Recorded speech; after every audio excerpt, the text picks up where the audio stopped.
ਤੇ ਤੁਸੀਂ ਸੁਣ ਰਹੇ ਹੋ Punjabi radio USA। Punjabi radio USA।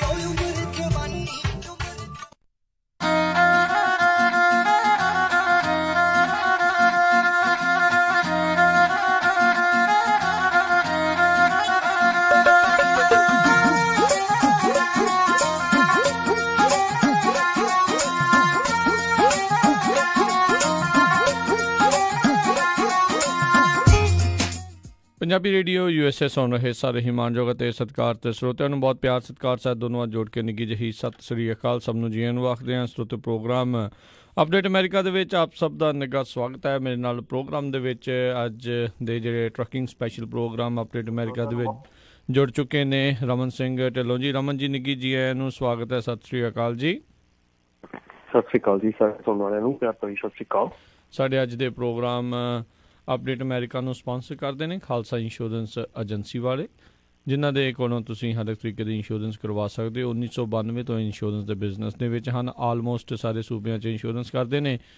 Commercial insurance ਦੇ ਲਈ, ਵਰਕਰ ਕੌਮਸ ਦੇ ਲਈ ਇਹਨਾਂ ਨੂੰ ਅੱਜ ਹੀ ਕਾਲ ਕਰੋ 408 272 2500 ਦੇ ਉੱਤੇ। ਇਸ ਦੇ ਨਾਲ ਨਾਲ Santokh Singh, Paramjit Kaur Basi Fremont, Manjit Singh, Narinder Kaur Clark Clovis, Amarjit Singh Stockton, Karnail Singh Randhawa Sacramento, Satnam Singh, Gurwinder Singh Yuba City, ਬੀਚ ਦਾ ਪਰਿਵਾਰ ਫਰੈਜ਼ਨੋ, ਬੂਟਾ ਸਿੰਘ ਜੌਹਲ ਲਿਨਵੁੱਡ ਅਤੇ Coast Hyundai trailer dealership Fresno ਵਾਲੇ, ਜਿਨ੍ਹਾਂ ਨੇ ਆਪਣੀ ਨਵੀਂ ਲੋਕੇਸ਼ਨ ਫਰੈਜ਼ਨੋ 'ਚ ਖੋਲ੍ਹੀ ਹੋਈ ਆ। ਹੰਡਾਈ ਦੇ ਅਤੇ ਹੋਰ ਮੇਕ ਮਾਡਲਸ ਦੇ ਜਿਹੜੇ ਤੁਸੀਂ ਡਰਾਈਵ ਐਂਡ ਰੀਫਰ ਟ੍ਰੇਲਰਸ ਇਹਨਾਂ ਕੋਲ ਖਰੀਦ ਸਕਦੇ ਹੋ। ਫਾਈਨੈਂਸਿੰਗ ਵੀ ਕਰਦੇ ਨੇ। ਹੋਰ ਜਾਣਕਾਰੀ ਲਈ ਕਾਲ 909 786 8008 ਅਤੇ ਨਾਲ ਪੰਜਾਬੀ ਟਰੱਕਰਸ ਦੇ ਦੁਆਰਾ ਬਣਾਈ ਗਈ ਐਸੋਸੀਏਸ਼ਨ GoNAPTA.org, ਜਿਸ ਦੇ ਮੈਂਬਰ ਬਣਨ ਦੇ ਤੁਹਾਨੂੰ ਕਈ ਫਾਇਦੇ ਨੇ। ਹੋਰ ਜਾਣਕਾਰੀ ਲਈ ਇਹਨਾਂ ਦੀ ਵੈਬਸਾਈਟ ਵਿਜ਼ਿਟ ਕਰੋ GoNAPTA.org ਦੇ ਉੱਤੇ। ਇਹਨਾਂ ਸਾਰਿਆਂ ਦਾ ਬਹੁਤ ਬਹੁਤ ਧੰਨਵਾਦ ਕਰਦੇ ਹਾਂ। ਜੇਕਰ ਤੁਸੀਂ ਜਾਂ ਕੋਈ ਹੋਰ ਕਾਰੋਬਾਰ ਇਸ ਪ੍ਰੋਗਰਾਮ ਨੂੰ ਸਪਾਂਸਰ ਕਰਨਾ ਚਾਹੁੰਦੇ ਹੋ, ਸੰਪਰਕ ਕਰੋ ਨੰਬਰ 408 722 7698 ਦੇ ਉੱਤੇ। ਗੱਲਬਾਤ ਦਾ ਜਿਹੜਾ ਸਿਲਸਿਲਾ ਆ ਉਹ ਜਿਹੜਾ ਸ਼ੁਰੂ ਕਰਦੇ ਹਾਂ ਰਮਨ ਜੀ, ਟਰੱਕਿੰਗ ਇੰਡਸਟਰੀ ਦੇ ਵੱਲ ਜਿਹੜਾ ਨਾਲ ਦੇ ਨਾਲ ਵਧਾਂਗੇ। ਪਰ ਜੇ ਓਵਰਆਲ ਜੇ ਨਜ਼ਰ ਮਾਰਦੇ ਜਾਈਏ ਵੀ ਇਹ ਪਿਛਲਾ ਵੀਕ ਖਾਸ ਕਰਕੇ ਜਿਹੜੇ ਮਾਈਕਲ ਕੋਹਨ ਦੀ ਜਿਹੜੀ ਟੈਸਟੀਮੋਨੀ ਦੇ ਕਰਕੇ ਰਾਸ਼ਟਰਪਤੀ ਟਰੰਪ ਨੂੰ ਕਿਤੇ ਨਾ ਕਿਤੇ ਤੱਤੇ ਪਾਣੀ ਦੇ ਵਿੱਚ ਲੈ ਕੇ ਆਇਆ। ਅਤੇ ਨਾਲ ਹੀ ਕਿਉਂਕਿ ਉਹਨਾਂ ਦੀ ਜਿਹੜੀ ਮੀਟਿੰਗ ਆ ਨਾਰਥ ਕੋਰੀਆ ਦੇ ਨਾਲ, ਉਹ ਵੀ ਜਿਹੜੀ ਆ ਬਹੁਤੀ ਖਾਸ ਜਿਹੜੀ ਨਹੀਂ ਰਹੀ। ਉਸ ਦੇ ਵਿੱਚ ਵੀ ਕੋਈ ਸਿੱਟੇ ਦੇ ਉੱਤੇ ਜਿਹੜੇ ਆ ਉਹ ਨਹੀਂ ਪਹੁੰਚ ਸਕੇ।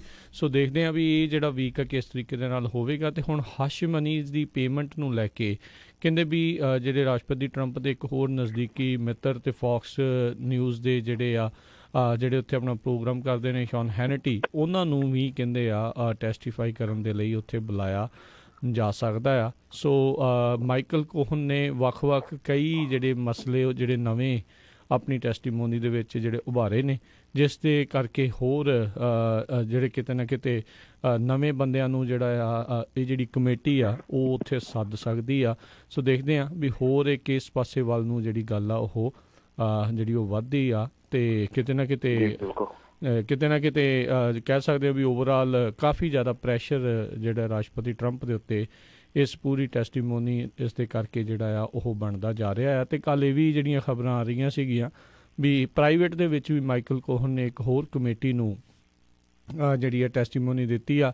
ਉਸ ਦੇ ਵਿੱਚ ਕੀ ਗੱਲਾਂ ਹੋਈਆਂ ਉਹ ਹਾਲ ਦੀ ਘੜੀ ਤਾਂ ਜੀ, ਕਿਉਂਕਿ ਪ੍ਰਾਈਵੇਟ ਦੇ ਵਿੱਚ ਸੀਗੀ, ਕਮੇਟੀ ਦੇ ਨਾਲ ਹੋਈ ਹੈ ਗੱਲ ਇਕੱਲੀ।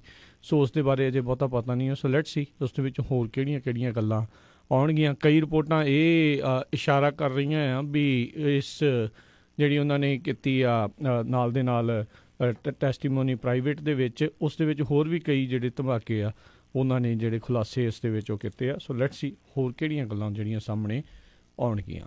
ਅਤੇ ਨਾਲ ਦੇ ਨਾਲ ਅਤੇ ਰਮਨ ਜੀ, ਆਪਾਂ ਜੇ ਹੁਣ ਟਰੱਕਿੰਗ ਨਿਊਜ਼ ਦੇ ਵੱਲ ਗੱਲਬਾਤ ਕਰਦੇ ਜਾਈਏ, FMCSA ਦੇ ਜਿਹੜੇ ਰੇ ਮਾਰਟੀਨਜ਼ ਆ ਉਹਨਾਂ ਨੇ ਕੈਰੀਅਰਜ਼ ਨੂੰ ਬੇਨਤੀ ਹੋਈ ਕੀਤੀ ਆ ਵੀ ਭਾਈ AOBRD ਦੀ ਥਾਂ 'ਤੇ ਹੁਣ ਛੱਡੋ ਅਤੇ ELD ਵੱਲ ਨੂੰ ਵਧੋ।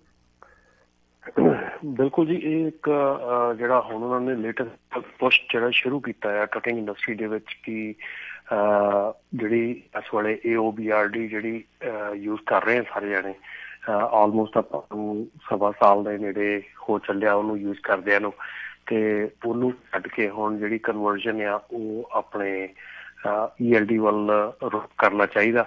ਤੇ ਕਿਉਂਕਿ ਜਿੱਦਾਂ ਆਪਾਂ ਨੂੰ ਯਾਦ ਆ ਕਿ 2017 ਦੇ ਵਿੱਚ ਜਦੋਂ ELD AOBRD ਜਿਹੜਾ ਲਾਗੂ ਹੋਇਆ ਸੀਗਾ ਰੂਲ, ਉਹ ਕਾਫੀ ਪ੍ਰੈਸ਼ਰ ਦੇ ਕਰਕੇ ਇਹਨੂੰ ਸੌਫਟ ਲਾਂਚ ਦੇ ਵਿੱਚ ਬਦਲ ਦਿੱਤਾ ਗਿਆ ਸੀਗਾ April 1 ਤੱਕ। ਸੋ ਉਹ ਜਿਹੜਾ ਪ੍ਰੋਬਲਮ ਉਦੋਂ ਆਈ ਸੀ, ਉਹ ਜਿਹੜਾ ਇਸ਼ੂ ਉਦੋਂ ਆਇਆ ਸੀਗਾ, ਉਹ ਹੁਣ ਇਸ ਚੀਜ਼ ਤੇ ਜ਼ੋਰ ਦੇ ਰਿਹਾ ਕਿ ਉਹ ਇਸ਼ੂ ਐਰਕੀ ਨਾ ਖੜਾ ਕੀਤਾ ਜਾਵੇ, ਤਾਂ ਕਿ ਜਦੋਂ ਦਸੰਬਰ 16 2019 ਦੀ ਤਰੀਕ ਜਿਹੜੀ ਆ ਉਸ ਤੋਂ ਪਹਿਲਾਂ ਵੀ ਤੁਸੀਂ ਇਹ ਨਾ ਆਣ ਕੇ ਮੁੜ ਕੇ ਸਾਨੂੰ ਕਿਉਂ ਵੀ ਆਪਾਂ ਫਿਰ 2-3 ਮਹੀਨੇ ਹੋਰ ਜਿਹੜੀ ਐਕਸਟੈਂਸ਼ਨ ਦੇ ਦਿਓ ਤਾਂ ਕਿ ਅਸੀਂ ਪੂਰਾ ਟਾਈਮ ਨਹੀਂ ਕਰ ਸਕੇ। ਸੋ ਇਸ ਕਰਕੇ ਇਹ ਬੜਾ ਪੁਸ਼ ਹੈ ਸੋਹਣੇ ਡਿਪਾਰਟਮੈਂਟ ਵੱਲੋਂ ਕੀਤਾ ਜਾ ਰਿਹਾ ਕਿ ਤੁਸੀਂ ਜਿੰਨੀ ਜਲਦੀ ਹੋ ਸਕਦਾ ਆ ਇਹ ਚੇਂਜ ਜਿਹੜੀ ਆ ਉਹ ਲਿਆਓ। ਔਰ ਇਹ ਰਾਜਵੀਰ ਇੱਕ ਆਪਣੇ ਬਹੁਤ ਜ਼ਰੂਰੀ ਵੀ ਹੈਗਾ ਇਸ ਵੇਲੇ, ਕਿਉਂਕਿ ਇਸ ਵੇਲੇ ਹੋਰ ਵੀ ਜਿਹੜੇ ਇਸ਼ੂਜ਼ ਆ, ਜਿਹੜੀ ਆਪਾਂ ਮੈਂ ਲਾਸਟ ਮੇਰੇ ਖਿਆਲ ਆਪਾਂ ਪਿਛਲੇ ਸਾਲ ਵੀ ਇਹ ਗੱਲਾਂ ਬਹੁਤ ਕਰਦੇ ਆਏ ਆ ਕਿ ਜਿਹੜੇ ਵੀ AOBRD ਦੇ ਯੂਜ਼ਰ ਹੈਗੇ ਇਸ ਵੇਲੇ ਔਰ ਯੂਜ਼ ਕਰ ਰਹੇ AOBRD ਨੂੰ, ਮੇਰੀ ਰੀਸੈਂਟਲੀ 2-3 ਟਰੱਕਿੰਗ ਕੰਪਨੀਆਂ ਦੀ ਜਿਹੜੀ ਰਿਪੋਰਟ ਦੇਖਣ ਨੂੰ ਮਿਲੀ ਆ ਤੇ ਉਹਨਾਂ ਦੇ ਜਿਹੜੇ ਆਡਿਟ ਹੁਣ ਆਏ ਆ ਤੇ ਉਹਨਾਂ ਨੇ ਲਾਸਟ ਈਅਰ ਦਾ ਜਿਹੜਾ ਉਹਨਾਂ ਦਾ ਡਾਟਾ ਚੈੱਕ ਕੀਤਾ, ਜਿਹਦੇ ਵਿੱਚ ਕਿ ਵਾਇਲੇਸ਼ਨਸ ਆ ਉਹ ਬਹੁਤ ਹੋ ਰਹੀਆਂ ਆ ਕਿ ਜਿਹੜੀ ਐਡਿਟ ਕੀਤੀ ਗਈ ਆ ਲੌਗ ਬੁੱਕ ਔਰ ਉਹਦਾ ਕੋਈ ਰੀਜ਼ਨ ਨਹੀਂ ਦੱਸਿਆ ਗਿਆ ਕੋਈ, ਮਤਲਬ ਕਿ ਔਰ ਗਲਤ ਐਡਿਟ ਕੀਤੀ ਗਈ ਹੈ, ਜਿਵੇਂ ਕਿ ਟਰੱਕ ਦੀ ਲੋਕੇਸ਼ਨ ਹੋਰ ਕਿਤੇ ਆ ਤੇ ਲੌਗ ਬੁੱਕ ਕਿਤੇ ਹੋਰ ਸ਼ੋਅ ਕਰ ਰਹੀ ਆ, ਡਰਾਈਵਰ ਕਿਤੇ ਹੋਰ ਸ਼ੋਅ ਕਰ ਰਿਹਾ ਤੇ ਟਰੱਕ ਕਿਤੇ ਹੋਰ ਹੈਗਾ, ਜਾਂ ਟੂ ਮਚ ਐਡਿਟ ਜਿਹੜੇ ਹੋਏ ਆ। ਤੇ ਉਹਦੇ ਨਾਲ ਹੁਣ ਕੀ ਹੋ ਰਿਹਾ ਕਿ ਡਿਪਾਰਟਮੈਂਟ ਜਿਹੜਾ ਹੈਗਾ ਆ ਉਹ ਟਰੱਕਿੰਗ ਕੰਪਨੀਆਂ ਨੂੰ ਜਿਹੜਾ ਆ ਉਹਨਾਂ ਦੀ ਜਿਹੜੀ ICCMC ਆ ਉਹਨੂੰ ਕੰਡੀਸ਼ਨਲ ਕਰੀ ਜਾ ਰਿਹਾ ਕਿ ਓਕੇ ਕੰਡੀਸ਼ਨਸ ਪਾਈ ਜਾ ਰਹੇ ਆ ਕਿ ਤੁਸੀਂ ਇਹ ਤੁਹਾਡਾ ਪਿਛਲੇ ਜਿਹੜਾ ਸਾਲ ਦੇ ਵਿੱਚ ਜਾਂ ਪਿਛਲਾ ਜਿਹੜਾ ਆਡਿਟ ਪਿਛਲੇ 6 ਮਹੀਨੇ 'ਚ ਅਸੀਂ ਦੇਖਿਆ ਕਿ ਐਡਿਟਸ ਹੈਗੇ ਆ ਬਹੁਤ ਖਰਾਬ ਹੈਗਾ। ਸੋ ਤੁਹਾਨੂੰ ਕੰਡੀਸ਼ਨਲ ਦੇਤੀ ਆ ਤੇ ਤੁਸੀਂ ਅਗਲੇ 2 ਮਹੀਨਿਆਂ ਦੇ ਵਿੱਚ ਇਹਨੂੰ ELD 'ਚ ਕਨਵਰਟ ਕਰਕੇ ਵਾਪਸ ਸਾਡੇ ਕੋਲ ਆਓ ਤੇ ਫਿਰ ਅਸੀਂ ਫੈਸਲਾ ਕਰਾਂਗੇ ਕਿ ਅਸੀਂ ਤੁਹਾਨੂੰ ਜਿਹੜੀ ਆ ਇਹ ਚੀਜ਼ ਕਰਨ ਦੇਣੀ ਹੈ ਕਿ ਨਹੀਂ ਕਰਨੀ, ਇਹਨੂੰ ਲਾਈਵ ਰੱਖਣ ਦੇਣਾ। ਸੋ ਇਹ ਕਾਫੀ ਜਿਹੜਾ ਪ੍ਰੋਬਲਮ ਆ ਰਹੀ ਆ ਤੇ ਇਹਨੂੰ ਪਲੀਜ਼ ਜਿਹੜੀ ਆ ਉਹ ਚੇਂਜ ਕਰਨ ਦੀ ਕੋਸ਼ਿਸ਼ ਕਰੋ, ਕਿਉਂਕਿ ਜਿੰਨੀ ਜਲਦੀ ਚੇਂਜ ਕਰ ਲਓਗੇ ਉਨੀ ਜਲਦੀ ਜਿਹੜਾ ਆ ਉਹ ਲਾਈਫ ਜਿਹੜੀ ਆ ਸੌਖੀ ਹੋ ਸਕਦੀ ਆ ਮੇਰੇ ਖਿਆਲ ਦੇ ਵਿੱਚ। ਅੱਗੇ ਹੁਣ ਇਸ ਤਰ੍ਹਾਂ ਜੀ ਆਪਣੇ ਫੇਸਬੁੱਕ ਦੇ ਉੱਤੇ ਵੀ ਇੱਕ ਅਮਰ ਸਿੰਘ ਵੱਲੋਂ ਇੱਕ ਆ ਰਿਹਾ ਆ ਕਮੈਂਟ ਕਿ don't worry AOBRD driving living good life. AOBRD yes driving good ਹੈਗੀ ਆ, ਵੀ ਕੈਨ ਐਡਿਟ ਕਰ ਸਕਦੇ ਉਹਦੇ ਵਿੱਚ, ਪਰ ਐਡਿਟ ਜਿਹੜਾ ਹੈ ਉਹ ਇੱਕ ਲਿਮਿਟਡ ਟਾਈਮ ਦੇ ਲਈ ਹੀ ਚੱਲਦਾ ਆ ਤੇ ਉਸ ਤੋਂ ਬਾਅਦ ਫਿਰ ਜਿਹੜੀ ਆ ਲੌਂਗ ਟਰਮ ਦੇ ਵਿੱਚ ਕੰਪਨੀ ਟਰੈਵਲ 'ਚ ਆਉਂਦੀ ਆ। ਸੋ ਇਹ ਪਲੀਜ਼ ਠੀਕ ਆ AOBRD ਜਿੰਨੀ ਦੇਰ ਤੱਕ ਗੁੱਡ ਸੀਗੀ, ਲੇਕਿਨ ਹੁਣ ਅਲਟੀਮੇਟਲੀ ਜਿਹੜਾ ਆਉਣ ਵਾਲਾ ਸਮਾਂ ਹੈਗਾ ਆ ਉਹ ਆਪਾਂ ਨੂੰ AOBRD ਤੋਂ ELD ਵੱਲ ਚੇਂਜ ਹੋਣਾ ਪੈਣਾ ਹੈ। That's what the law says, ਠੀਕ ਹੈ ਨਾ, ਕਿ ਮੇਰੇ ਵੱਲੋਂ ਤਾਂ ਠੀਕ ਹੈ ਜੀ, ਮੇਰੇ ਵੱਲੋਂ ਤਾਂ ਚੰਗੀ ਗੱਲ ਆ, whatever makes you happy makes you happy। ਬਿਲਕੁਲ, ਪਰ ਕਿਤੇ ਨਾ ਕਿਤੇ ਫਿਰ ਰੇ ਮਾਰਟਿਨਸ ਨੇ ਇਸ਼ਾਰਾ ਜਿਹੜਾ ਜ਼ਰੂਰ ਰੱਖਿਆ ਵੀ ਲੱਗਦਾ ਨਹੀਂ ਆ ਵੀ AOBRD ਦੀ ਜਿਹੜੀ ਮਿਆਦ ਆ ਉਸ ਨੂੰ ਜਿਹੜਾ ਵਧਾਇਆ ਜਾਊਗਾ, ਕਿਉਂਕਿ FMCSA ਤਾਂ ਹੁਣ ਹਾਲ ਦੀ ਘੜੀ ਤਾਂ ਇੱਦਾਂ ਹੀ ਲੱਗ ਰਿਹਾ ਰਮਨ ਜੀ ਵੀ ਵੱਡੀਆਂ ਕੰਪਨੀਆਂ ਦੀ ਜਿਹੜੀ ਕਠਪੁਤਲੀ ਆ ਉਹ ਜਿੱਦਾਂ ਕਹਿੰਦੇ ਆ ਉਹ ਉੱਦਾਂ ਦੀਆਂ ਐਗਜ਼ੈਂਪਸ਼ਨਾਂ ਦੇ ਹੀ ਜਾਂਦੇ ਆ, ਉਹ ਉੱਦਾਂ ਦਾ ਸਾਰਾ ਕੁਛ ਕਰੀ ਜਾਂਦੇ ਆ, ਤੇ ਕਿਤੇ ਨਾ ਕਿਤੇ ਵੱਡੀਆਂ ਕੰਪਨੀਆਂ ਵੀ AOBRD ਦੇ ਹੱਕ ਦੇ ਵਿੱਚ ਨਹੀਂ ਆ, ਉਹ ELD ਹੀ ਜਿਹੜੀਆਂ ਉਹ ਚਾਹੁੰਦੀਆਂ ਨੇ। ਆਪਾਂ ਰੀਸੈਂਟਲੀ ਕੁਛ ਕੁ ਹਫ਼ਤੇ ਪਹਿਲਾਂ ਜਦੋਂ ਇਹ ਵੀ ਗੱਲ ਕੀਤੀ ਸੀ ਵੀ ELD ਦੇ ਕਰਕੇ ਜਿਸ ਦੇ ਕਰਕੇ ਇਹ ਰੌਲਾ ਪਿਆ ਸੀਗਾ ਵੀ ELD ਲੱਗਣੀ ਚਾਹੀਦੀ ਆ, ਜਿਹੜੀਆਂ ਵਾਇਲੇਸ਼ਨਸ ਤੇ ਐਕਸੀਡੈਂਟਸ ਉਸ ਦੇ ਵਿੱਚ ਕੋਈ ਕਟੌਤੀ ਨਹੀਂ ਆਈ ਸੀ, ਉਹ ਹਾਲ ਦੀ ਘੜੀ ਉੱਦਾਂ ਹੀ ਜਿਹੜੇ ਐਕਸੀਡੈਂਟਸ ਵਗੈਰਾ ਜਿਹੜੇ ਆ, ਇਨਫੈਕਟ ਕਈ ਥਾਵਾਂ ਦੇ ਉੱਤੇ ਤਾਂ ਇਹ ਦੱਸਿਆ ਗਿਆ ਵੀ ELD ਲੱਗਣ ਤੋਂ ਬਾਅਦ ਐਕਸੀਡੈਂਟ ਜਿਹੜੇ ਆ ਉਹ ਵਧੇ ਨੇ। ਸੋ ਬਹੁਤ ਸਾਰੇ ਲੋਕ ਅਜੇ ਵੀ ਜਿਹੜੇ ELD ਦੇ ਉੱਤੇ ਸਵਾਲ ਜਿਹੜੇ ਉਠਾ ਰਹੇ ਨੇ, ਪਰ ਇਹ ਵੀ ਨਾਲ ਦੇ ਨਾਲ ਰਮਨ ਜੀ ਲੱਗਦਾ ਆ ਵੀ ਟਰਾਈ ਕਰਦੇ ਪਏ ਨੇ ਅਜੇ ਵੀ ELD ਤੋਂ ਮੁਕਤ ਜਿਹੜੇ ਹੋ ਜਾਣ, ਪਰ ਹਾਲ ਦੀ ਘੜੀ ਕੋਈ ਇੱਦਾਂ ਦੀ ਨਜ਼ਰ ਨਹੀਂ ਆ ਰਿਹਾ ਵੀ ELD ਨੂੰ ਜਿਹੜਾ ਲਾਂਭੇ ਜਿਹੜਾ FMCSA ਦੁਆਰਾ ਕੀਤਾ ਜਾ ਸਕਦਾ ਆ। ਜੀ ਬਿਲਕੁਲ। ਤੇ ਇੱਕ ਰਾਜ ਆਪਣੇ ਜਿਹੜਾ ਰੀਸੈਂਟਲੀ ਤੋਂ ਆਪਣੇ ਬੇਰੀਏ ਦੇ ਵਿੱਚ ਐਕਸੀਡੈਂਟ ਹੋਇਆ, ਮੇਰੇ ਖਿਆਲ ਕੱਲ ਸਵੇਰੇ ਹੋਇਆ, ਅਰਲੀ ਮਾਰਨਿੰਗ ਦੇ ਵਿੱਚ ਐਮਰੀਵਿਲ ਦੇ ਲਾਗੇ, ਉਹਦੇ ਵਿੱਚ ਵੀ ਉਹ ਇੱਕ ਬਹੁਤ ਵੱਡਾ ਡਿਬੇਟ ਸ਼ੁਰੂ ਕਰਕੇ ਆਇਆ ਕਿ ਉਹਦੇ ਵਿੱਚ ਡਰਾਈਵਰ ਨੇ ਉਸ ਜਗ੍ਹਾ ਤੇ ਪਾਰਕ ਕੀਤੀ ਜਾ ਕੇ, ਔਰ ਉੱਥੇ ਦੱਸਿਆ ਕਿ ਮੇਰੇ ਆਵਰਸ ਜਿਹੜੇ ਆ ਉਹ ਫਿਨਿਸ਼ ਹੋ ਚੁੱਕੇ ਸੀ ਤੇ ਮੈਂ ਅੱਗੇ ਨਹੀਂ ਸੀ ਜਾ ਸਕਦਾ। ਦੇਖੋ ਉਹ ਇੱਕ ਬਹੁਤ ਵੱਡਾ ਗੱਲ ਹੈਗੀ ਆ, 3 ਬੰਦਿਆਂ ਦੀ ਜਾਨ ਗਈ ਹੈ, ਇਟਸ ਵੈਰੀ ਇੰਪੋਰਟੈਂਟ। ਔਰ ਉੱਥੇ ਜਿਹੜੀ ਲੋਕੇਸ਼ਨ ਸੀਗੀ ਉਹ ਬਿਲਕੁਲ ਵੀ ਜਾਇਜ਼ ਨਹੀਂ ਕਹਿ ਸਕਦੇ ਉਹਨੂੰ ਕਿ ਉੱਥੇ ਖੜਾ ਕਰਕੇ ਤੱਕ ਤੁਸੀਂ ਸੌਣਾ। ਜੇ ਤੁਸੀਂ, ਮੈਂ ਇਹੋ ਹੀ ਜਿਹੜੀ ਚੀਜ਼ ਆ ਨਾ ਕਿ ਆਪਣੇ ਜਿਹੜੇ ਲਿਸਨਰਸ ਆ ਉਹਨਾਂ ਨੂੰ ਮੈਂ ਇਹੋ ਹੀ ਗੱਲ ਕਹਿਣੀ ਚਾਹੁੰਦਾ ਕਿ ਤੁਸੀਂ ਇਹ ਚੀਜ਼ ਨਾ ਸੋਚੋ ਕਿ ਮੇਰਾ ਆਵਰਸ ਉੱਥੇ ਜਾ ਕੇ ਖਤਮ ਹੋਇਆ ਤੇ ਮੈਂ ਉੱਥੇ ਕੀ ਗੱਲ, ਜੇ ਉਹਦੇ ਆਵਰਸ ਜਾ ਕੇ ਬ੍ਰਿਜ ਤੇ ਖਤਮ ਹੋ ਜਾਂਦੇ ਤਾਂ ਉਹ ਬ੍ਰਿਜ ਤੇ ਥੋੜੀ ਪਾਰਕ ਕਰਕੇ ਸੌਂਦਾ, ਠੀਕ ਆ। ਸੋ ਇਹ ਚੀਜ਼ ਹੈ ਕਿ ਤੁਹਾਡੀ ਪ੍ਰੀ ਪਲੈਨਿੰਗ ਥੋੜੀ ਜਿਹੀ ਕਰੋ, ਤੇ ਜੇ ਤੁਹਾਡਾ ਬਾਈ ਚਾਂਸ ਕਿਤੇ ਇੱਦਾਂ ਦੀ ਸਿਚੁਏਸ਼ਨ ਆ ਵੀ ਜਾਂਦੀ ਆ ਤੇ ਤੁਹਾਡੇ ਕੋਲ ਵੈਲਿਡ ਰੀਜ਼ਨ ਹੈਗਾ ਆ, ਉਹਨੂੰ ਆਪਣੇ ਆਪ ਨੂੰ ਆਫ ਆਵਰਸ ਆਫ ਡਿਊਟੀ ਪਾ ਕੇ, ਪਰਸਨਲ ਕਨਵੀਨੈਂਸ ਚ ਪਾ ਕੇ, ਜਿਹੜੀ ਨੈਕਸਟ ਐਗਜ਼ਿਟ ਹੈਗਾ ਉਹਦੀ ਲੋਕੇਸ਼ਨ ਤੇ ਜਾ ਕੇ ਤੁਸੀਂ ਟਰੱਕ ਆਪਣਾ ਪੁੱਲ ਕਰਕੇ ਸੌ ਸਕਦੇ ਆ। ਇਹ ਕੋਈ ਲਾਈਫ ਐਂਡ ਡੈਥ ਸਿਚੁਏਸ਼ਨ ਨਹੀਂ ਹੈਗੀ ਕਿ ਉਹਦੇ ਵਿੱਚ ਤੁਹਾਨੂੰ ਕਿਹਾ ਕਿ ਜਿੱਥੇ ਖਤਮ ਹੋ ਗਏ ਫਰੀਵੇ ਤੇ ਉੱਥੇ ਖੜੇ ਕਰਕੇ ਸੌ ਜਾਓ ਤੁਸੀਂ। ਇਨਫੈਕਟ ਉਹਦੇ ਕਰਕੇ ਬਣ ਗਈ ਲਾਈਫ ਐਂਡ ਡੈਥ ਦੀ ਗੱਲ ਜਿਹੜੀ ਆ। ਹਾਂ, life and death the situation ਬਣ ਗਈ ਬਿਕਾਜ਼ 3 ਬੰਦਿਆਂ ਨੂੰ ਜਾਣ ਗਈ। ਠੀਕ ਹੈ, ਡੈਫੀਨੇਟਲੀ ਕਾਰ ਵੀ ਫਾਸਟ ਸੀਗੀ, ਵਟ ਐਵਰ ਰੀਜ਼ਨ ਹੋ ਸਕਦਾ ਹੈ, ਆਪਾਂ ਨੂੰ ਨਹੀਂ ਪਤਾ ਹੈਗਾ।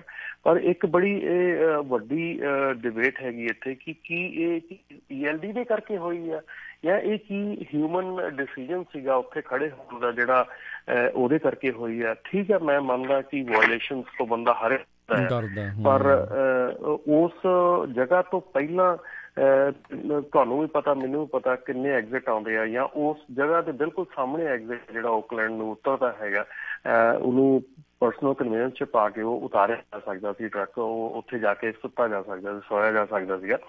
ਪਰ ਗੱਲ ਇਹ ਹੁੰਦੀ ਹੈ ਕਿ ELD ਨੂੰ ਆਪਾਂ ਜਿਹੜਾ ਆ ਉਹਨੂੰ ਆਪਾਂ ਉੱਤੇ ਦੋਸ਼ ਲਾ ਦਿੰਦੇ ਹਾਂ ਬਿਕਾਜ਼ ਆਪਾਂ ਨੂੰ ਕੋਈ ਨਾ ਕੋਈ ਦੋਸ਼ ਮੜਨ ਨੂੰ ਚਾਹੀਦਾ ਹੁੰਦਾ।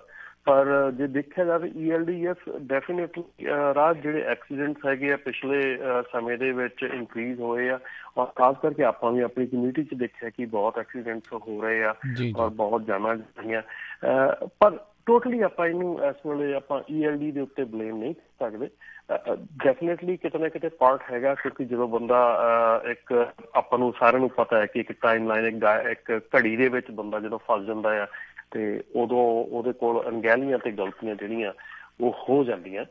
ਪਰ ਇਹਨੂੰ ਸੋਨਲੀ ਆਪਾਂ ELD ਦੇ ਉੱਤੇ ਨਹੀਂ ਆਪਾਂ ਇੱਥੇ ਕਈ ਸਵਾਲ ਰਮਨ ਜੀ ਇੱਥੇ ਕਈ ਸਵਾਲ ਇਹ ਵੀ ਉੱਠਦੇ ਆ ਵੀ ਕੀ ਉਸਨੇ ਪਹਿਲਾਂ ਜਿੱਦਾਂ ELD ਦੇ ਉੱਤੇ ਜਾਂ ਉਹਨੂੰ ਟ੍ਰੇਨਿੰਗ ਨਹੀਂ ਸੀ ਜਾਂ ਉਸਨੂੰ ਚੰਗੀ ਤਰ੍ਹਾਂ ਦੱਸਿਆ ਨਹੀਂ ਸੀ ਗਿਆ, ਕਿਉਂਕਿ ਇੱਦਾਂ ਦੇ ਐਕਸੀਡੈਂਟ ਇਹ ਤਾਂ ਹੈ ਨਹੀਂ ਵੀ ELD ਤੋਂ ਪਹਿਲਾਂ ਕਦੀ ਹੋਏ ਨਹੀਂ ਵੀ ਰੋਡ ਸਾਈਡ ਦੇ ਉੱਤੇ ਲਾਏ ਤੇ ਕੋਈ ਗੱਡੀਆਂ ਜਿਹੜੀਆਂ ਵਿੱਚ ਵੱਜੀਆਂ ਨਹੀਂ। ਬਹੁਤ ਸਾਰੀਆਂ ਕੰਪਨੀਆਂ ਇਹੋ ਜਿਹੇ ਅਜਿਹੇ ਐਕਸੀਡੈਂਟ ਦੇ ਕਰਕੇ ਬੈਂਕਰਪਟ ਵੀ ਜਿਹੜੀਆਂ ਹੋ ਗਈਆਂ, ਜਦੋਂ ਬਾਅਦ ਦੇ ਵਿੱਚ ਜੁਰਮਾਨੇ ਜਿਹੜੇ ਉਹਨਾਂ ਨੂੰ ਭਰਨੇ ਪਏ ਆ। ਸੋ ਇੱਕ ਤਾਂ ਅਣਗਹਿਲੀ ਜਿਹੜੀ ਉਸ ਡਰਾਈਵਰ ਦੇ ਪੱਖ ਦੇ ਉੱਤੇ ਜਿਹੜੀ ਉਹ ਜ਼ਰੂਰ ਆਉਂਦੀ ਆ ਵੀ ਸਭ ਨੂੰ ਪਤਾ ਹੈ ਵੀ ਚਾਹੇ ELD ਹੈਗੀ ਆ ਚਾਹੇ ਨਹੀਂ ਹੈਗੀ, ਸ਼ੋਲਡਰ ਦੇ ਉੱਤੇ ਜਾਂ ਇਸ ਤਰੀਕੇ ਦੇ ਨਾਲ ਸਾਈਡ 'ਤੇ ਜਿਹੜਾ ਟਰੱਕ ਲਾਉਣਾ ਵੈਸੇ ਹੀ ਬਹੁਤ ਜਿਹੜਾ ਉਹ ਖਤਰਨਾਕ ਜਿਹੜੀ ਇੱਕ ਗੱਲ ਹੈਗੀ ਹੈ। ਇੱਕ ਜਿੱਦਾਂ ਕਾਮਨ ਸੈਂਸ ਵਾਲੀ ਵੀ ਜਿਹੜੀ ਗੱਲ ਹੁੰਦੀ, ਇਨਫੈਕਟ ਛੋਟੀ ਗੱਡੀ ਨੂੰ ਵੀ ਇਹੀ ਹਦਾਇਤ ਦਿੱਤੀ ਜਾਂਦੀ ਭਾਈ ਤੁਹਾਡੀ ਗੱਡੀ ਵੀ ਜੇ ਖਰਾਬ ਆ ਤੇ ਐਗਜ਼ਿਟ ਲੈ ਕੇ ਜਿਹੜੀ ਉਹ ਬਾਹਰ ਨਿਕਲੋ, ਫਰੀਵੇ ਦੇ ਉੱਤੇ ਜਿਹੜਾ ਉਹ ਨਾ ਰੋਕਿਆ ਕਰੋ। ਇਹ CHP ਵਾਲੇ ਜਿਹੜੇ ਵੀ ਤੁਸੀਂ ਸੂਬੇ ਦੇ ਵਿੱਚ ਜਾਓਗੇ ਉੱਥੇ ਦੀ ਹਾਈਵੇ ਪੈਟਰੋਲ ਵਾਲੇ ਤੁਹਾਨੂੰ ਇਹੀ ਹਦਾਇਤ ਜਿਹੜੀ ਦਿੰਦੇ ਆ। ਦੂਜੇ ਪਾਸੇ ਕਿਉਂਕਿ ਹੁਣ ਵੱਡਾ ਆ, ਇਹ ਵੱਡਾ ਇੱਕ ਵਹੀਕਲ ਹੈਗਾ, ਵੱਡੀ ਗੱਡੀ ਆ, ਸੋ ਉਹਦੇ ਕਰਕੇ ਦੋਸ਼ ਕਿਤੇ ਨਾ ਕਿਤੇ ਜਿਹੜਾ ਉਸ ਦੇ ਉੱਤੇ ਜਿਹੜਾ ਜ਼ਿਆਦਾ ਉਹ ਆਉਂਦਾ ਹੀ ਆਉਂਦਾ ਹੁੰਦਾ ਆ। ਸੋ ਟ੍ਰੇਨਿੰਗ ਕਿੱਦਾਂ ਦੀ ਸੀ ਉਸ ਬੰਦੇ ਦੀ, ਉਹਨੂੰ ਕਿੰਨੀਆਂ ਕੁ ਇਸ ਤਰੀਕੇ ਦੇ ਬਾਰੇ ਜਿਹੜੀ ਉਹ ਜਾਣਕਾਰੀ ਸੀ। ਸੋ ਇਹ ਕਿਤੇ ਨਾ ਕਿਤੇ ਜਿਹੜੇ ਆ ਰਮਨ ਜੀ FMCSA ਦੇ ਉੱਤੇ ਵੀ ਸਵਾਲ ਜਿਹੜੇ ਉੱਠਦੇ ਆ ਵੀ ਜਦੋਂ ਤੁਸੀਂ ਲੋਕਾਂ ਨੂੰ ਇਹ ਸਾਰਾ ਕੁਛ ਕੰਪਲਾਇੰਸ 'ਚ ਲਿਆਉਣ ਦੇ ਲਈ ELD ਦੇ ਬਾਰੇ ਜਿਹੜਾ ਉਹ ਕੀਤਾ ਗਿਆ ਆ, ਉਹਨਾਂ ਦੇ ਵੱਲੋਂ ਇਸ ਤਰੀਕੇ ਦੀ ਕਿੰਨੀ ਕੁ ਜਾਣਕਾਰੀ ਜਿਹੜੀ ਆ ਉਹਨਾਂ ਨੇ ਦਿੱਤੀ ਆ ਕਿ 6 ਮਹੀਨੇ ਉਹਨਾਂ ਨੂੰ ਸਿਰਫ ਉੱਦਾਂ ਜਿਹੜਾ ਚਲਾਉਣ ਦੇ ਲਈ ਦੇ ਦਿੱਤਾ ਗਿਆ ਵੀ ਸਾਰੀ ਦੀ ਸਾਰੀ ਜ਼ਿੰਮੇਵਾਰੀ ਉਹਨਾਂ ਦੇ ਸਿਰ ਦੇ ਉੱਤੇ ਜਾਂ ਕੰਪਨੀਆਂ ਦੇ ਉੱਤੇ ਤੇ ਜਿਹੜੀ ਉਹ ਸਿੱਟ ਦਿੱਤੀ ਗਈ ਵੀ ਨਹੀਂ ਤੁਸੀਂ ਆਪੇ ਹੀ ਸਿੱਖੋ, ਆਪੇ ਹੀ ਸਾਰਾ ਕੁਛ ਕਰੋ, ਤਾਂ ਜੋ ਕਿਉਂਕਿ ਇਹ ਦੇਖੋ ਜਾਣਕਾਰੀ ਦੀ, ਐਜੂਕੇਸ਼ਨ ਦੀ ਕਿਤੇ ਕਿਤੇ ਇਸ ਚੀਜ਼ ਦੇ ਵਿੱਚ ਜਿਹੜੀ ਘਾਟ ਦੀ ਵੀ ਜਿਹੜੀ ਉਹ ਨਜ਼ਰ ਆ ਰਹੀ ਆ ਵੀ ਜੇ ਇਹ ਮੌਕਿਆਂ ਦੇ ਉੱਤੇ ਕਿੱਦਾਂ ਕਰਨਾ ਆ। ਕੀ ਉਹਨਾਂ ਨੂੰ ਪਰਸਨਲ ਕਨਵੇਅੰਸ ਦਾ ਜਿਹੜਾ ਉਹ ਚੰਗੀ ਤਰ੍ਹਾਂ ਪਤਾ ਨਹੀਂ ਸੀਗਾ, ਜਾਂ ਉਹ ਅਜੇ ਵੀ ਭੁਲੇਖੇ 'ਚ ਸੀਗੇ ਵੀ, ਜਾਂ ਫਿਰ ਇੰਨਾ ਜ਼ਿਆਦਾ ਉਹਨਾਂ ਦੀ ਵਾਇਲੇਸ਼ਨ ਦਾ ਜਿਹੜਾ ਉਹ ਡਰ ਆ ਵੀ ਬੰਦਾ ਕਹਿੰਦਾ ਵੀ ਨਹੀਂ ਮੈਂ ਤਾਂ ਹੁਣੇ ਰੋਡ ਸਾਈਡ ਦੇ 'ਚ ਲਾ ਜਾਣਾ। ਸੋ ਸਵਾਲ ਬਹੁਤ ਨੇ, ਜਿੱਦਾਂ ਤੁਸੀਂ ਕਿਹਾ ਵੀ ਨਵਾਂ ਵਿਵਾਦ, ਨਵਾਂ ਡਿਬੇਟ ਛੇੜ ਦਿੱਤਾ ਇਹਨੇ। ਜੀ ਬਿਲਕੁਲ ਨਹੀਂ ਰਾਜ, ਇਹਦੇ ਵਿੱਚ ਜਿਹੜੀ ਗੱਲ ਨਾ ਕਿ FMCSA ਦਾ ਆਊਟਰੀਚ ਡਿਪਾਰਟਮੈਂਟ ਹੈਗਾ ਆ, ਉਹਨਾਂ ਦੇ ਨਾਲ ਮੇਰਾ ਜਿਹੜਾ ਡਾਇਰੈਕਟ ਕਨੈਕਸ਼ਨ ਹੈਗਾ ਆ। ਅਸੀਂ ਉਹਨਾਂ ਕੋਲ ਡਾਇਰੈਕਟਲੀ ਸਾਨੂੰ ਈਮੇਲਸ ਆਉਂਦੀਆਂ, ਉਹੀ ਅਸੀਂ ਈਮੇਲ ਜਿਹੜੀਆਂ ਚੀਜ਼ਾਂ ਆ ਉਹ ਤੁਹਾਡੇ ਨਾਲ ਇੱਥੇ ਸਾਂਝੀਆਂ ਕਰਦੇ ਹਾਂ ਆਪਾਂ ਰੇਡੀਓ ਦੇ ਉੱਤੇ। ਹੁਣ ਆਪਾਂ ਕਿੰਨੀ ਵਾਰੀ ਇਹ ਚੀਜ਼ ਕਹਿ ਚੁੱਕੇ ਹਾਂ, ਔਰ ਇਸ ਵੇਲੇ ਰਾਜ ਇਹ ਬੜਾ ਵੱਡਾ ਇਸ ਵੇਲੇ ਮੁੱਦਾ ਬਣਦਾ ਜਾ ਰਿਹਾ ਕਿ ਆਪਣੀਆਂ ਜਿਹੜੀਆਂ ਕੰਪਨੀਆਂ ਹੈਗੀਆਂ ਇਸ ਵੇਲੇ ਨਾਨ ਕੰਪਲਾਇੰਸ ਦੇ ਵਿੱਚ, ਬਹੁਤ ਕੰਪਨੀਆਂ ਹੈਗੀਆਂ ਇਸ ਵੇਲੇ ਨਾਨ ਕੰਪਲਾਇੰਸ ਦੇ ਵਿੱਚ ਹੈਗੀਆਂ, ਜਿਹਦੇ ਵਿੱਚ ਕਿ ਇੱਕ ਡਰਾਈਵਰ ਫਾਈਲ ਤੋਂ ਲੈ ਕੇ ਤੇ ਪੂਰੀ ਕੰਪਨੀ ਦੀ ਹਿਸਟਰੀ ਤੱਕ ਇੰਨਾ ਕੁ ਹੈਗੀ ਆ, ਇੰਨੇ ਕੁ ਜ਼ਿਆਦਾ ਪਿੱਛੇ ਹੈਗੇ ਆ ਕਿ ਜਿਹਦੇ ਵਿੱਚ ਤੁਸੀਂ ਯਕੀਨ ਕਰ ਸਕਦੇ ਹੋ। ਔਰ ਇਸ ਚੀਜ਼ ਦੇ ਵਿੱਚ FMCSA ਕਿਤੇ ਜ਼ਿੰਮੇਵਾਰ ਨਹੀਂ ਹੈਗੀ, ਠੀਕ ਹੈ ਨਾ। FMCSA ਜਿਹੜਾ ਇੱਕ ਪ੍ਰੋਟੋਕਾਲ ਆ, ਜਿਹੜੀ ਇੱਕ ਉਹਨਾਂ ਨੇ ਲਿਸਟ ਆ, ਜਿਹੜੀ ਇੱਕ ਡੈਫੀਨੇਸ਼ਨ ਦਿੱਤੀ ਆ ਕੰਪਨੀ ਨੂੰ ਰਨ ਕਰਨ ਦੀ ਆ, ਸਾਰਾ ਕੁਛ ਆਪਾਂ ਸਾਲਾਂ ਬੱਧੀ ਜਾਣਦੇ ਆਏ ਆ, ਠੀਕ ਹੈ ਨਾ।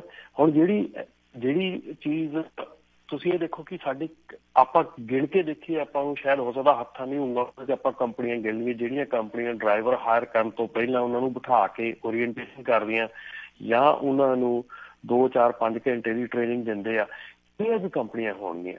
ਸੋ ਆਪਾਂ ਇਹ ਚੀਜ਼ ਜਿਹੜੀ ਹੈ ਕੰਪਨੀਜ਼ ਨੂੰ ਵੀ ਲਰਨ ਕਰਨੀ ਚਾਹੀਦੀ ਹੈ ਕਿ ਆਪਣੇ ਡਰਾਈਵਰਸ ਨੂੰ ਪ੍ਰੋਪਰ ਜਿਹੜੀ ਐਜੂਕੇਸ਼ਨ ਹੋਣੀ ਚਾਹੀਦੀ ਆ, ਉਹਨੂੰ ਪ੍ਰੋਪਰ ਪਤਾ ਹੋਣਾ ਚਾਹੀਦਾ ਹੈ ਕਿ ਕਿਹੜੇ ਰੂਲ ਐਂਡ ਰੈਗੂਲੇਸ਼ਨਸ ਹੈਗੇ, ਇਹਨੂੰ ਕਿਵੇਂ ਯੂਜ਼ ਕਰਨਾ। ਡੈਫੀਨੇਟਲੀ ਕੰਪਨੀ ਨੂੰ ਲਰਨ ਕਰਨਾ ਪੈਣਾ ਹੈ ਰਾਜ, ਇਹਦੇ ਵਿੱਚ ਕੋਈ ਸ਼ੱਕ ਨਹੀਂ ਗਾ, ਔਰ ਕੰਪਨੀਜ਼ ਨੂੰ ਲਰਨ ਕਰਨਾ ਚਾਹੀਦਾ ਇਸ ਬਾਰੇ ਦੇ ਵਿੱਚ ਕਿ ਇਹ ਕਿਵੇਂ ਜਿਹੜੀਆਂ ਚੀਜ਼ਾਂ ਹੈਗੀਆਂ, ਕਿਵੇਂ ਲਾਜ਼ ਆ ਬਦਲ ਰਹੇ। ਔਰ ਆਪਾਂ ਬਹੁਤ ਅਣਗਹਿਲੀ ਕਰ ਜਾਂਦੇ, ਆਪਾਂ ਹਾਲ ਦੀ ਘੜੀ ਦੇਖੋ ਆਪਾਂ ਰੇਡੀਓ ਦੇ ਉੱਤੇ ਵੀ ਸਾਰੇ ਜਣੇ ਰਲ ਕੇ ਕਿੰਨਾ ਆਪਾਂ ਰੌਲਾ ਪਾਉਂਦੇ ਹਾਂ, ਪਰ ਸਟਿਲ ਜਿਹੜੀ ਕੰਪਲਾਇੰਸ ਹੈਗੀ ਆ, ਜਿਹੜੀ ਫੋਲੋ ਅਪ ਹੈਗਾ ਆ, ਉਹ ਸਟਿਲ ਅਜੇ ਵੀ ਲੋਕ ਜਿਹੜੇ ਆ ਉਹ ਸੁਣ ਕੇ ਰਾਜੀ ਨਹੀਂ ਹੈਗੇ।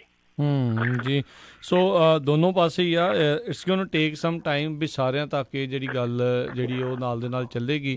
ਅਤੇ ਕਾਹਲੀ ਵੀ ਬਹੁਤ ਹੁੰਦੀ ਆ ਲੋਕਾਂ ਨੂੰ, ਬਹੁਤ ਕੁਛ ਜਿਹੜਾ ਆ ਉਹ ਸਾਰਾ ਕੁਛ ਜਿਹੜਾ ਉਹ ਚੱਲ ਰਿਹਾ ਨਾਲ ਦੇ ਨਾਲ ਹੈਂਡ ਇਨ ਹੈਂਡ। ਸੋ ਜਿੰਨਾ ਜ਼ਿਆਦਾ ਲਰਨ ਕਿਸੇ ਚੀਜ਼ ਦੇ ਬਾਰੇ, ਜਿੰਨਾ ਜ਼ਿਆਦਾ ਆਪਾਂ ਗਿਆਨ ਇਕੱਠਾ ਕਰ ਸਕਦੇ ਹਾਂ ਉਹ ਕਰਨਾ ਚਾਹੀਦਾ ਆ। ਜਿਹੜੇ ਸੀਨੀਅਰਸ ਹੈਗੇ ਨੇ ਇਸ ਇੰਡਸਟਰੀ ਦੇ ਵਿੱਚ, ਜਿਹੜੇ ਲੰਮੇ ਸਮੇਂ ਤੋਂ ਚਲਾ ਰਹੇ ਨੇ, ਜਿਨ੍ਹਾਂ ਨੂੰ ELD ਦੇ ਉੱਤੇ ਵੀ ਚਲਾਉਂਦਿਆਂ ਜ਼ਿਆਦਾ ਚਿਰ ਹੋ ਗਿਆ, ਉਹ ਜ਼ਰੂਰ ਜਿਹੜੇ ਖਾਸ ਕਰਕੇ ਨਵਿਆਂ ਦੇ ਨਾਲ ਗੱਲ ਕਰੋ। ਸਾਨੂੰ ਪਤਾ ਹੈ ਬਹੁਤ ਵਾਰੀ ਜਿਹੜੇ ਨਵੇਂ ਆ ਉਹ ਜਿੱਦਾਂ ਕਿਹਾ ਵੀ ਕਾਲੇ ਨੇ, ਉਹ ਬੜੀ ਕੁਛ ਜਲਦੀ ਕਰਨਾ ਚਾਹੁੰਦੇ ਨੇ, ਪਰ ਤੇ ਉਹ ਗੱਲ ਸੁਣਦੇ ਵੀ ਨਹੀਂ ਹੁੰਦੇ ਕਈ ਵਾਰੀ। ਪਰ ਜ਼ਰੂਰ ਜਿਹੜਾ ਉਹ ਜ਼ਰੂਰ ਦੱਸਣਾ ਚਾਹੀਦਾ, ਆਪਣੀ ਜ਼ਿੰਮੇਵਾਰੀ ਵੀ ਜਿਹੜੀ ਇਸ ਤਰੀਕੇ ਦੇ ਨਾਲ ਜਿਹੜੀ ਉਹ ਸਾਰੇ ਜਾਣੇ ਜਿਹੜੇ ਕਰਨ, ਅਤੇ ਜਿਹੜੇ ਨਵੇਂ ਆ ਉਹਨਾਂ ਨੂੰ ਵੀ ਥੋੜ੍ਹਾ ਇਤਮਾਨਾਨ ਸਬਰ ਜਿਹੜਾ ਉਸ ਚੀਜ਼ਾਂ 'ਚ ਰੱਖਣਾ ਚਾਹੀਦਾ ਆ। ਇਹ ਜਿੰਨਾ ਜ਼ਿਆਦਾ ਇਸ ਦੇ ਬਾਰੇ ਪਤਾ ਹੋਊਗਾ ਉਹਨਾਂ ਜਿਹੜਾ ਉਹ ਚੰਗਾ ਹੋਊਗਾ, ਕਿਉਂਕਿ ਇਹਦੇ ਨਾਲ ਜਿੱਦਾਂ ਹੁਣ ਆਪਾਂ ਗੱਲ ਕਰ ਰਹੇ ਹਾਂ ਵੀ ਕਈ ਜਣੇ FMCSA ਨੂੰ ਕਹਿਣਗੇ, ਕੋਈ ਕਮਰਸ਼ੀਅਲ ਜਿਹੜੀਆਂ ਕੰਪਨੀਆਂ ਆ ਉਹਨਾਂ ਦੇ ਉੱਤੇ ਸਵਾਲ ਉਠਾਉਣਗੇ, ਕੋਈ ਜਣਾ ਜਿਹੜਾ ਡਰਾਈਵਰ ਦੇ ਉੱਤੇ ਜਿਹੜੇ ਸਵਾਲ ਉਠਾਊਗਾ, ਕਈ ਜਣੇ ਤੇ ਵੀ ਕਹਿਣਗੇ ਵੀ ਜਿਹੜੀ ਗੱਡੀ ਪਿੱਛੋਂ ਆ ਰਹੀ ਸੀ ਉਹਨੂੰ ਦੇਖਣਾ ਚਾਹੀਦਾ ਸੀਗਾ ਵੀ ਇੱਧਰਲੇ ਪਾਸੇ ਆ। ਪਰ ਇਹ ਸਾਰੀਆਂ ਚੀਜ਼ਾਂ ਜੋ ਮਰਜ਼ੀ ਹੈ ਹੋ ਚੁੱਕਾ, 3 ਜਾਣਿਆਂ ਦੀਆਂ ਜਾਨਾਂ ਜਿਹੜੀਆਂ ਉਹ ਚਲੇ ਗਈਆਂ। ਇਹਦੇ ਵਿੱਚ ਮਸਲਾ ਤੁਸੀਂ ਹੈਡਲਾਈਨਸ ਜੇ ਉਹਦੀਆਂ ਪੜ੍ਹੋ ਵੀ ELD ਦੇ ਆਵਰਜ ਮੌਕੇ ਉਹਨੇ ਸਾਈਡ ਦੇ ਉੱਤੇ ਗੱਡੀ ਜਿਹੜਾ ਟਰੱਕ ਉਹਨੂੰ ਰੋਕਣਾ ਪਿਆ। ਜਿਹੜੇ ELD ਦੇ ਅਗੇਂਸਟ ਵਾਲੇ ਆ ਉਹਨਾਂ ਨੇ ਇਸ ਤਰੀਕੇ ਦੇ ਨਾਲ ਲੌਬੀ ਕਰਨਾ ਆ, ਅਤੇ ਜਿਹੜੇ ELD ਦੇ ਹੱਕ ਵਾਲੇ ਹੋਣਗੇ ਉਹ ਕਹਿਣਗੇ ਵੀ ਨਹੀਂ ਇਹ ਪਰਸਨਲ ਕਨਵੀਨੈਂਸ ਦੇ ਵਿੱਚ ਪਾ ਕੇ ਜਿਹੜਾ ਅੱਗੇ ਜਿਹੜਾ ਉਹ ਜਾ ਸਕਦਾ ਸੀਗਾ। ਸੋ ਸਵਾਲ ਜਿਹੜੇ ਇਸ ਦੇ ਵਿੱਚ ਬਹੁਤ ਨੇ, ਪਰ ਧਿਆਨ ਜਿਹੜਾ ਸਭ ਨੂੰ ਰੱਖਣ ਦੀ ਜਿਹੜੀ ਉਹ ਜ਼ਰੂਰਤ ਆ। ਤੇ ਜਿੱਦਾਂ ਤੁਸੀਂ ਦੱਸਿਆ ਵੀ ਇਹਦੇ ਵਿੱਚ ਰਾਜ ਜਿਹੜੀ ਸਾਰਿਆਂ ਨਾਲੋਂ ਮੇਰੇ ਖਿਆਲ ਸਾਰਿਆਂ ਨਾਲੋਂ ਜਿਹੜੀ ਫਰਸਟ ਜਿਹੜੀ ਮਿਸਟੇਕ ਹੈਗੀ ਉਹ ਇਹ ਹੈਗੀ ਆ ਕਿ ਟੂ ਫੋਲੋ ਦਾ ਰੂਲਸ, ਫਰੀਵੇ ਦੇ ਸ਼ੋਲਡਰ ਦੇ ਉੱਤੇ ਪੁੱਲ ਕਰਕੇ ਸੌਣਾ ਆ, first of all that is illegal. So simple end of story ਹੈਗੀ ਉੱਥੇ ਕੀ, ਉਸ ਤੋਂ ਬਾਅਦ ਕੀ ਹੋਇਆ ਉਹ ਤਾਂ ਸਾਰੀਆਂ ਗੱਲਾਂ ਆ ਨਾ। ਤੇ ਜਿਹੜੀ ਉਹਨੂੰ ਇਸ ਵੇਲੇ ਸਾਈਟੇਸ਼ਨ ਵੀ ਮਿਲੀ ਹੈ ਡਰਾਈਵਰ, ਉਹ ਵੀ ਇਹੋ ਹੀ ਮਿਲੀ ਹੈ ਕਿ illegal park on the side of the freeway, ਹੈ ਨਾ। ਸੋ ਜੀ ਇਟਸ ਵੈਰੀ ਅਨਫੋਰਚੂਨੇਟ ਜੋ ਹੋਇਆ, ਪਰ ਇਸ ਤੋਂ ਸਿੱਖਣ ਦੀ ਲੋੜ ਆ। ਬਿਲਕੁਲ ਇਹ ਮੇਕ ਸ਼ੋਰ ਕਰੋ ਕਦੀ ਵੀ ਟਰੱਕ ਜਿਹੜਾ ਆ ਉਹ ਫ੍ਰੀ ਦੇ ਸ਼ੋਲਡਰ ਤੇ ਪਾਰਕ ਕਰਕੇ ਸੌਣ। ਆਪਣੇ ਕਮਿਊਨਿਟੀ ਦੇ ਵਿੱਚ ਅੱਗੇ ਵੀ ਇੱਕ ਕੰਪਨੀ ਨਾਲ ਏਦਾਂ ਹੋ ਚੁੱਕਾ ਹੈ, ਇਹਦੇ ਵਿੱਚ ਕਾਫੀ ਵੱਡਾ ਬਹੁਤ ਵੱਡਾ ਨੁਕਸਾਨ ਹੋਇਆ ਉਹਨਾਂ ਦਾ। ਬੈਂਕਰਪਸੀ ਵਾਲ ਨੂੰ ਜਿਹੜੇ ਗਏ ਸੀ ਚੱਲ ਰਹੀ ਹੈ। ਹਾਂਜੀ ਹਾਂਜੀ, ਉਹ ਕੰਪਨੀ ਅਜੇ ਤੱਕ ਚੱਲ ਰਹੀ ਸਾਰਾ ਕੁਝ। ਸੋ ਮੇਰੇ ਖਿਆਲ ਨੂੰ ਆਲਮੋਸਟ ਉਹ ਵੀ 8-10 ਸਾਲ ਚੱਲੇ ਹੋਣੇ ਆ ਇਸ ਗੱਲ ਨੂੰ। ਤੇ ਜਿਹੜੀ ਇਹ ਸਿਚੁਏਸ਼ਨ ਹੈਗੀ ਆ ਇਹਨੂੰ ਪਲੀਜ਼ ਸਾਨੂੰ ਇੱਕ ਛੋਟੇ ਜਿਹੇ ਸੈਕਿੰਡ ਭਰ ਦਾ ਜਿਹੜਾ ਡਿਸੀਜ਼ਨ ਹੈਗਾ ਆ ਉਹ ਜਿਹੜਾ ਆ ਬਹੁਤ ਵੱਡਾ ਨੁਕਸਾਨ ਕਰ ਜਾਂਦਾ ਹੈ। ਤੇ ਇੱਕ ਹੋਰ ਰਾਜ ਜਿਹੜਾ ਇਸ ਵੇਲੇ ਫੇਸਬੁੱਕ ਤੇ ਆਇਆ ਹੈਗਾ ਕਿ ਆਪਣੀ ਇੰਡਸਟਰੀ ਸਲੋ ਡਾਊਨ ਕਿਉਂ ਹੈਗੀ ਹੈ ਇੰਨੀ, ਤੇ ਇਹ ਸੀਜ਼ਨਲ ਸਲੋ ਡਾਊਨ ਹੈਗਾ ਜੀ, ਜਿਹੜਾ ਇੱਕ ਟੂ ਟਾਈਮ ਜਿਹੜਾ ਐਵਰੀ ਈਅਰ ਆਉਂਦਾ ਹੈਗਾ। ਬਟ ਥੋੜਾ ਜਿਹਾ ਜਿਹੜੀ ਇਸ ਵੇਲੇ ਅਨਸਰਟਨਿਟੀ ਬਣੀ ਹੋਈ ਆਪਣੀ ਗਵਰਨਮੈਂਟ ਦੇ ਵਿੱਚ, ਗਵਰਨਮੈਂਟ ਸ਼ਟਡਾਊਨ ਵੀ ਹੋਈ ਸੀਗੀ, ਉਸ ਤੋਂ ਬਾਅਦ ਜਿਹੜੀ ਚਾਈਨਾ ਦੇ ਨਾਲ ਸਿਚੁਏਸ਼ਨ ਬਣੀ ਆ। ਸੋ ਕਈ ਫੈਕਟਰ ਹੈਗੇ ਇਸ ਵੇਲੇ ਜਿਹੜੀ ਇੰਡਸਟਰੀ ਨੂੰ ਸਲੋ ਕੀਤਾ ਹੋਇਆ ਜਿਨ੍ਹਾਂ ਨੇ। ਸੋ ਇੱਕ ਤਾਂ ਸੀਜ਼ਨਲ ਸਲੋ ਤਾਂ ਵੈਸੇ ਆਮ ਤੌਰ ਤੇ ਹੁੰਦੀ ਆ ਇਹਨਾਂ ਮਹੀਨਿਆਂ ਦੇ ਵਿੱਚ ਜਿਹੜੀ ਇੰਡਸਟਰੀ ਆਪਣੀ ਆ, ਪਲੱਸ ਉਹਦੇ ਨਾਲ ਜਿਹੜੀਆਂ ਇਹ ਗਵਰਨਮੈਂਟ ਸ਼ਟਡਾਊਨ ਹੋ ਗਈ, ਨਾਲ ਜਿਹੜੀਆਂ ਚਾਈਨਾ ਦੇ ਨਾਲ ਟੈਰਿਫ ਵਾਰ ਚੱਲ ਰਹੀ ਆ, ਹੋਰ ਕਈ ਚੱਲ ਰਿਹਾ। ਸੋ ਉਹ ਕਈ ਚੀਜ਼ਾਂ ਜਿਹੜੀਆਂ ਫੈਕਟਰ ਬਣੀਆਂ ਹੈਗੀਆਂ ELD ਜਿਹੜੀਆਂ ਸਲੋ ਕਰਨ ਦੇ ਵਿੱਚ। ਬਾਕੀ ਅਮਰਿਤ ਸਿੰਘ ਹੁਣੀ ਹੁਣ ਕਹਿ ਰਹੇ ਕਿ ਆਵਰਸ ਆਫ ਸਰਵਿਸ ਜਿਹੜੇ ਆ, ਡੈਫੀਨੇਟਲੀ ਜੀ ਆਵਰਸ ਆਫ ਸਰਵਿਸ ਜਿਹੜੇ ਆ ਉਹਨਾਂ ਦੀ ਚੇਂਜਸ ਜਿਹੜੇ ਜਲਦੀ ਆ ਰਹੇ ਆ।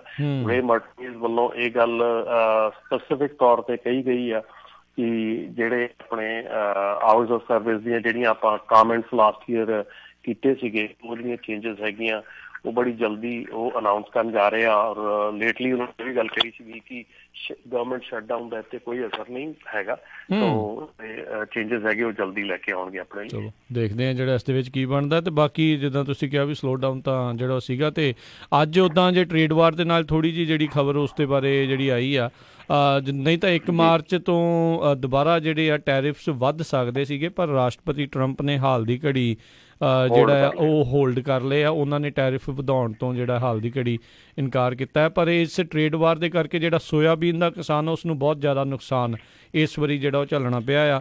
ਜਿਹੜੇ $12 ਬਿਲੀਅਨ ਦੀ ਗ੍ਰਾਂਟ ਦੇਣੀ ਸੀਗੀ ਰਾਸ਼ਟਰਪਤੀ ਟਰੰਪ ਨੇ ਕਿਸਾਨਾਂ ਨੂੰ, ਉਸ ਦੇ ਵਿੱਚੋਂ $7 ਬਿਲੀਅਨ ਆਲਰੇਡੀ ਕਿਸਾਨਾਂ ਤੱਕ ਕਹਿੰਦੇ ਆ 7 ਤੋਂ 8 ਬਿਲੀਅਨ ਤੱਕ ਦਿੱਤੇ ਜਾ ਚੁੱਕੇ ਆ। ਇਸੇ ਕਰਕੇ ਵੀ ਉਹਨਾਂ ਨੂੰ ਬਹੁਤ ਜ਼ਿਆਦਾ ਇਸ ਟ੍ਰੇਡ ਵਾਰ ਟੈਰਿਫ ਵਾਰ ਦੀ ਮਾਰ ਜਿਹੜੀ ਉਹ ਝੱਲਣੀ ਪਈ ਆ। ਸੋਇਆਬੀਨ ਦੇ ਮਾਮਲੇ ਦੇ ਵਿੱਚ ਅਮਰੀਕਾ ਜਿਹੜਾ ਕਿਤੇ ਨਾ ਕਿਤੇ ਫੇਲ ਹੋਇਆ ਆ। ਇੱਕ ਟਾਈਮ ਦੇ ਉੱਤੇ Raman ji 25 I think million ਜਿਹੜੇ ਮੈਟ੍ਰਿਕ ਟਨ ਜਿਹੜਾ ਸੋਇਆਬੀਨ ਜਿਹੜਾ ਆ ਉਹ ਖਰੀਦਦਾ ਸੀਗਾ ਚਾਈਨਾ। ਟੈਰਿਫ ਵਾਰ ਤੋਂ ਬਾਅਦ 'ਚ ਉਹਨਾਂ ਨੇ ਬਿਲਕੁਲ ਬੰਦ ਕਰ ਦਿੱਤਾ। ਉਹ ਤੋਂ ਬਾਅਦ ਦੇ ਵਿੱਚ ਜਿਹੜੀ ਥੋੜ੍ਹੀ ਬਹੁਤੀ ਗੱਲ ਹੋਈ, ਉਹਨਾਂ ਨੇ 5 ਮਿਲੀਅਨ ਜਿਹੜੇ ਉਹ ਲੈਣ ਦੀ ਲਈ। ਅਤੇ ਫਿਰ ਹੁਣ ਦੁਬਾਰਾ ਜਦੋਂ ਅਰਜਨਟੀਨਾ ਦੇ ਵਿੱਚ ਗਏ ਤਾਂ ਉਹਨਾਂ ਨੇ 17 ਮਿਲੀਅਨ ਮੈਟ੍ਰਿਕ ਟਨ ਜਿਹੜੇ ਖਰੀਦਣ ਦੀ ਜਿਹੜੀ ਗੱਲ ਆਖੀ। ਸੋ ਓਵਰਆਲ ਜਿਹੜਾ ਤਕਰੀਬਨ 7-8 ਮਿਲੀਅਨ ਮੈਟ੍ਰਿਕ ਟਨ ਜਿਹੜਾ ਸੋਇਆਬੀਨ ਘੱਟ ਖਰੀਦਿਆ ਜਾ ਰਿਹਾ ਆ ਪਿਛਲੇ ਸਾਲ ਦੇ ਵਿੱਚ ਜਿਹੜਾ ਖਰੀਦਿਆ ਗਿਆ। ਸੋ ਓਵਰਆਲ ਟੈਰਿਫ ਵਾਰ ਦੇ ਵਿੱਚ ਜਿਹੜਾ ਸੋਇਆਬੀਨ ਦਾ ਕਿਸਾਨ ਆ ਉਸ ਨੂੰ ਜਿਹੜਾ ਕਾਫੀ ਜ਼ਿਆਦਾ ਨੁਕਸਾਨ ਜਿਹੜਾ ਉਹ ਝੱਲਣਾ ਪਿਆ ਆ। ਉਸੇ ਦੀ ਭਰਪਾਈ ਦੇ ਲਈ ਜਿਹੜੀ ਵੈਲਫੇਅਰ ਜਿਹੜੀ ਉਹਨਾਂ ਨੇ ਕਿਸਾਨਾਂ ਦੇ ਲਈ ਇੱਕ ਹਿਸਾਬ ਦੇ ਨਾਲ ਲਾਉਣ ਦੀ ਗੱਲ ਆਖੀ ਸੀ, ਉਹ ਹੁਣ ਉਹਨਾਂ ਨੇ ਸ਼ੁਰੂ ਕਰ ਦਿੱਤੀ ਆ। ਅਤੇ ਸਭ ਨੂੰ ਪਤਾ ਵੀ ਜਦੋਂ ਇੱਕ ਵਾਰੀ ਵੈਲਫੇਅਰ ਦੇਣੀ ਕਿਸੇ ਨੂੰ ਸ਼ੁਰੂ ਕਰ ਦਿਓ ਤਾਂ ਉਸ ਤੋਂ ਬਾਅਦ ਦੇ ਵਿੱਚ ਕੋਈ ਕੰਮ ਕਰਕੇ ਰਾਜੀ ਨਹੀਂ ਹੁੰਦਾ। ਸੋ ਇਹ ਕਿਤੇ ਨਾ ਕਿਤੇ it will bite them in the back. ਇਹ ਉਹ ਚੀਜ਼ ਜਿਹੜੀ ਆ ਉਹ ਹੋਵੇਗੀ ਜਾਂ ਆਉਣ ਵਾਲੀਆਂ ਸਰਕਾਰਾਂ ਦੇ ਲਈ, ਅਤੇ ਜਾਂ ਇਹਨਾਂ ਦਾ ਜੇ ਦੁਬਾਰਾ ਪ੍ਰਸ਼ਾਸਨ ਦੁਬਾਰਾ ਇਹੀ ਆਉਂਦਾ ਆ ਅਤੇ ਉਹਨਾਂ ਲਈ ਵੀ ਇਹ ਖਤਰਨਾਕ ਜਿਹੜੀ ਚੀਜ਼ ਸਾਬਤ ਹੋ ਸਕਦੀ ਆ ਜਦੋਂ ਇੱਕ ਵਾਰੀ ਕਿਸੇ ਨੂੰ ਵੈਲਫੇਅਰ ਜਿਹੜੀ ਉਹ ਮਿਲਣੀ ਸ਼ੁਰੂ ਹੋ ਜਾਂਦੀ ਆ। ਇਹ ਆਪਾਂ ਦੇਖਿਆ ਆ ਵੀ ਉਹ ਓਵਰਆਲ ਜਿਹੜਾ ਬਾਅਦ 'ਚ ਨੁਕਸਾਨ ਕਰਦੀ ਆ। ਅਤੇ ਆਪਣੇ ਨਾਲ ਕਾਲਰ ਵੀ ਜੁੜੇ ਨੇ ਜਸਪਾਲ ਸਿੰਘ ਜੀ ਵਿਨੀਪੈਗ ਤੋਂ। ਸਤਿ ਸ਼੍ਰੀ ਅਕਾਲ, ਸਵਾਗਤ ਹੈ ਜੀ। ਸਤਿ ਸ਼੍ਰੀ ਅਕਾਲ ਜੀ ਦੋਨਾਂ ਭਰਾਵਾਂ ਨੂੰ ਜੀ। ਸਤਿ ਸ਼੍ਰੀ ਅਕਾਲ ਜੀ। ਸਤਿ ਸ਼੍ਰੀ ਅਕਾਲ ਜੀ। ਬਿਲਕੁਲ ਜੀ, ਆ ਜਿਹੜਾ ਐਕਸੀਡੈਂਟ ਦੀ ਖਬਰ ਸੁਣੀ ਹੈ ਜੀ ਬੜੀ ਮਾੜੀ ਖਬਰ ਆ। ਵੈਸੇ ਤਾਂ ਕਦੀ ਵੀ ਕੋਸ਼ਿਸ਼ ਹੋਣੀ ਚਾਹੀਦੀ ਸ਼ੋਲਡਰ ਦੇ ਨਾ ਖੜੀਏ। ਜੇ ਐਮਰਜੈਂਸੀ ਆਪਣਾ ਟਰੱਕ ਸ਼ਟਡਾਊਨ ਹੋ ਗਿਆ ਫਿਰ ਤਾਂ ਆਪਾਂ ਨੂੰ ਕੋਈ ਹੋਰ ਕੋਈ ਚਾਰਾ ਨਹੀਂ। ਉਹਦੇ ਵਿੱਚ ਵੀ ਆਪਾਂ ਕਈ ਵਾਰੀ ਕੋਸ਼ਿਸ਼ ਕਰੋ ਕਿ ਜੇ ਨਹੀਂ ਕੋਈ ਡੇਂਜਰ ਸਿਚੁਏਸ਼ਨ ਲੱਗਦੀ ਹੈ ਤਾਂ 911 ਕਾਲ ਕਰੋ। ਕਈ ਵਾਰੀ ਪੁਲਿਸ ਵਾਲੇ ਪਿੱਛੇ ਆ ਕੇ ਤੁਹਾਡੇ 200 ਮੀਟਰ 500 ਮੀਟਰ ਤੇ ਖੜ ਜਾਂਦੇ ਆ। ਜਿਹੜਾ ਪਿੱਛੋਂ ਆ ਰਿਹਾ ਫਾਸਟ ਟ੍ਰੈਫਿਕ ਉਹ ਅਲਰਟ ਹੋ ਜਾਂਦਾ। ਤੇ ਇਹੋ ਜਿਹੀ ਸਿਚੁਏਸ਼ਨ ਤਾਂ ਕਦੀ ਸ਼ੋਲਡਰ ਤੇ ਕਦੀ ਖੜੇ ਹੋਣਾ ਨਹੀਂ ਚਾਹੀਦਾ। ਬਹੁਤ ਮੈਂ 5 ਸਾਲ ਤੋਂ ਯੂਜ਼ ਕਰ ਰਿਹਾ ਜੀ E-Log ਜੀ, ਤੇ ਬਹੁਤ ਈਜ਼ੀ ਆ। ਅੱਜ ਹੀ ਸਵੇਰੇ ਅਸੀਂ ਗੱਲ ਕਰ ਰਹੇ ਸੀ ਮੈਂ ਆਪਣੇ ਫਰੈਂਡ ਨਾਲ, ਮੈਂ ਕਿਹਾ ਵੀ ਬਹੁਤ, ਕਿਉਂਕਿ ਪੇਪਰ ਲਾਅ 'ਚ ਕਈ ਵਾਰੀ ਬੰਦਾ ਭੁੱਲ ਜਾਂਦਾ ਕਿ ਮੈਂ ਓਵਰ ਡਰਾਈਵ ਕਰਕੇ ਕਰ ਗਿਆ ਜਾਂ ਟ੍ਰੈਫਿਕ ਸਲੋ ਡਾਊਨ ਦੇ ਵਿੱਚ। E-Log ਤਾਂ ਕਾਫੀ ਈਜ਼ੀ ਆ। ਆਪਾਂ ਨੂੰ 1 ਘੰਟੇ ਪਹਿਲਾਂ ਹੀ ਮੈਸੇਜ ਆਉਣ ਲੱਗ ਪੈਂਦਾ ਵੀ ਤੁਹਾਡੇ ਕੋਲ ਓਵਰ ਰਹਿ ਗਿਆ। ਅੱਧੇ ਘੰਟੇ ਬਾਅਦ ਫੇਰ ਆਉਂਦਾ ਵੀ ਵਾਰਨਿੰਗ ਆਉਂਦੀ, ਤੁਹਾਡੇ ਕੋਲ ਅੱਧਾ ਘੰਟਾ ਰਹਿ ਗਿਆ, 15 ਮਿੰਟ ਬਾਅਦ ਫੇਰ ਵਾਰਨਿੰਗ ਆਉਂਦੀ ਆ ਵੀ 15 ਮਿੰਟ ਰਹਿ ਗਏ। ਤੇ ਬਹੁਤ ਈਜ਼ੀ ਆ ਪੇਪਰ ਲੌਗ ਨਾਲੋਂ।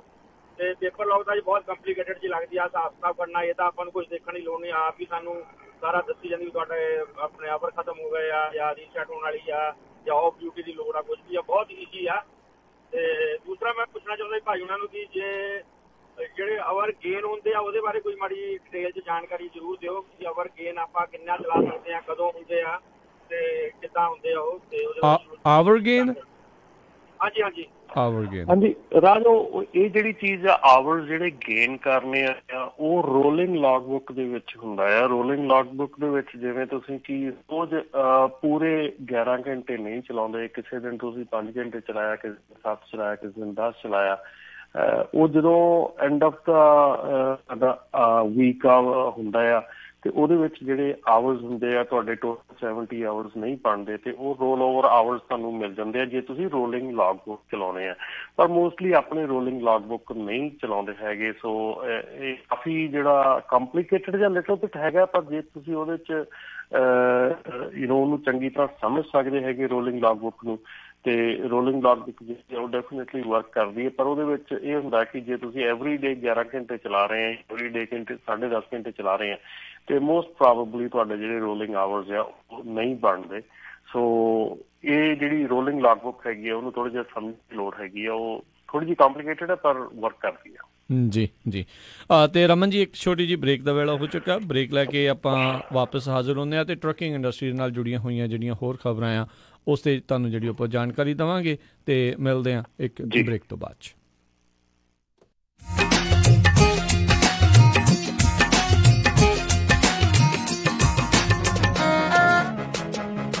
ਸਤਿ ਸ਼੍ਰੀ ਅਕਾਲ ਦੋਸਤੋ, ਮੈਂ ਸਾਹਿਬ ਸਿੰਘ ਟੋਰਾਂਟੋ ਤੋਂ।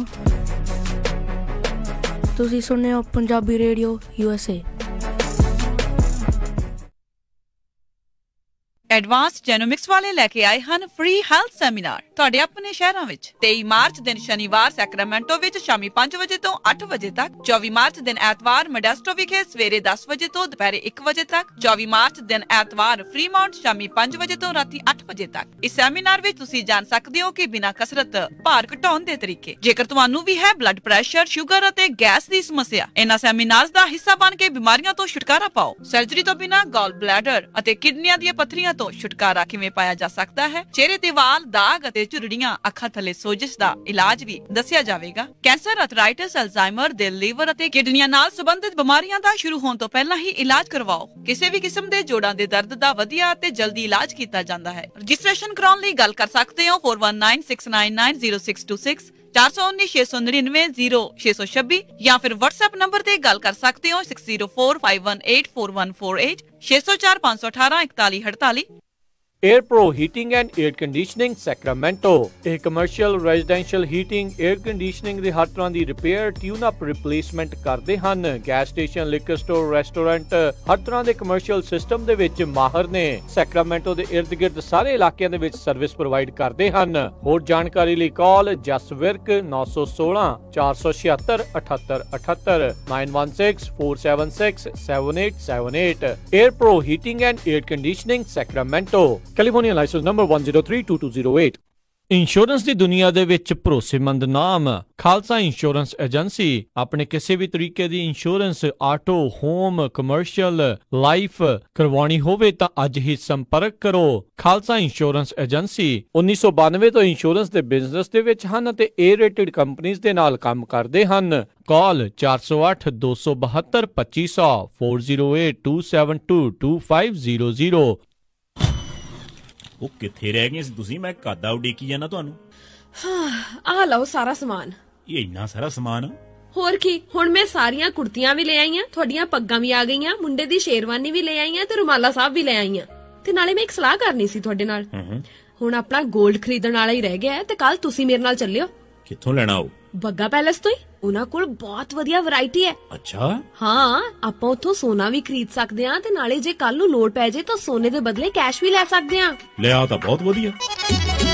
ਬੱਗਾ ਪੈਲੇਸ, ਤੁਹਾਡੀਆਂ ਬਹੁਤ ਸਾਰੀਆਂ ਲੋੜਾਂ ਲਈ ਇੱਕੋ ਥਾਂ। Bagga Palace 6618 Florin Road Sacramento. ਹੋਰ ਜਾਣਕਾਰੀ ਲਈ ਰੋਹਿਤ ਜੀ ਨੂੰ ਕਾਲ ਕਰੋ 9163931872 916 393 1872। ਮੁਸੀਬਤਾਂ ਕਦੇ ਵੀ ਦੱਸ ਕੇ ਨਹੀਂ ਆਉਂਦੀਆਂ, ਇਸ ਲਈ ਖਾਲਸਾ ਇੰਸ਼ੋਰੈਂਸ ਏਜੰਸੀ ਦੇ ਲਾਈਫ ਇੰਸ਼ੋਰੈਂਸ ਪਲਾਨਸ। ਲਾਈਫ ਦੇ ਵਿੱਚ ਮੁਸੀਬਤਾਂ ਲਈ ਹਮੇਸ਼ਾ ਰਹੋ ਤਿਆਰ। Khalsa insurance agency 4082722500। ਕੈਸਲਮੈਨ ਪ੍ਰਾਪਰਟੀਜ਼ ਤੋਂ ਨਵਾਂ ਘਰ ਖਰੀਦਣ ਦੀ ਇੱਕ ਹੋਰ ਵਜ੍ਹਾ, ਬਹੁਤ ਹੀ ਸੋਹਣੇ 3-4 ਬੈਡਰੂਮ ਦੇ ਘਰ, ਸਟਾਰਟਿੰਗ ਪ੍ਰਾਈਸ 3,80,000। ਮਾਡਲ ਹੋਮ ਦੇਖਣ ਆਏ ਮੌਕੇ ਪੰਜਾਬੀ ਰੇਡੀਓ USA ਦਾ ਨਾਮ ਲੈਣ ਤੇ $10 ਦਾ ਸਟਾਰਬਕ ਗਿਫਟ ਕਾਰਡ। ਕੈਸਲਮੈਨ ਪ੍ਰਾਪਰਟੀਜ਼ ਦੇ ਇਹ ਨਵੇਂ ਘਰ ਗੁਰਦੁਆਰਾ ਦਸ਼ਮੇਸ਼ ਦਰਬਾਰ ਦੇ ਬਿਲਕੁਲ ਨਜ਼ਦੀਕ, ਨਵੀਂ ਕੰਸਟਰਕਸ਼ਨ, ਐਲਗਰੋਵ ਸੈਕਰਾਮੈਂਟੋ ਦੀ ਬਾਰਡਰ ਦੇ ਉੱਤੇ। ਕੈਸਲਮੈਨ ਪ੍ਰਾਪਰਟੀਜ਼ CASELMAN। ਹੋਰ ਜਾਣਕਾਰੀ castlemanproperties.com ਤੇ।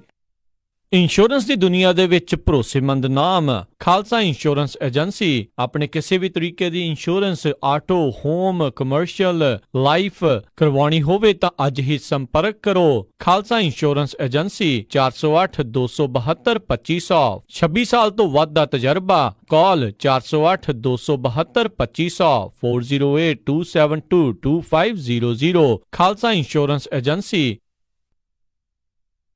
ਤੁਸੀਂ ਸੁਣ ਰਹੇ ਹੋ Punjabi radio USA KOBO Yuba City 1450 AM, KIID Sacramento 1470 AM, KWRU Fresno 1300 AM, KLHC Bakersfield 1350 AM।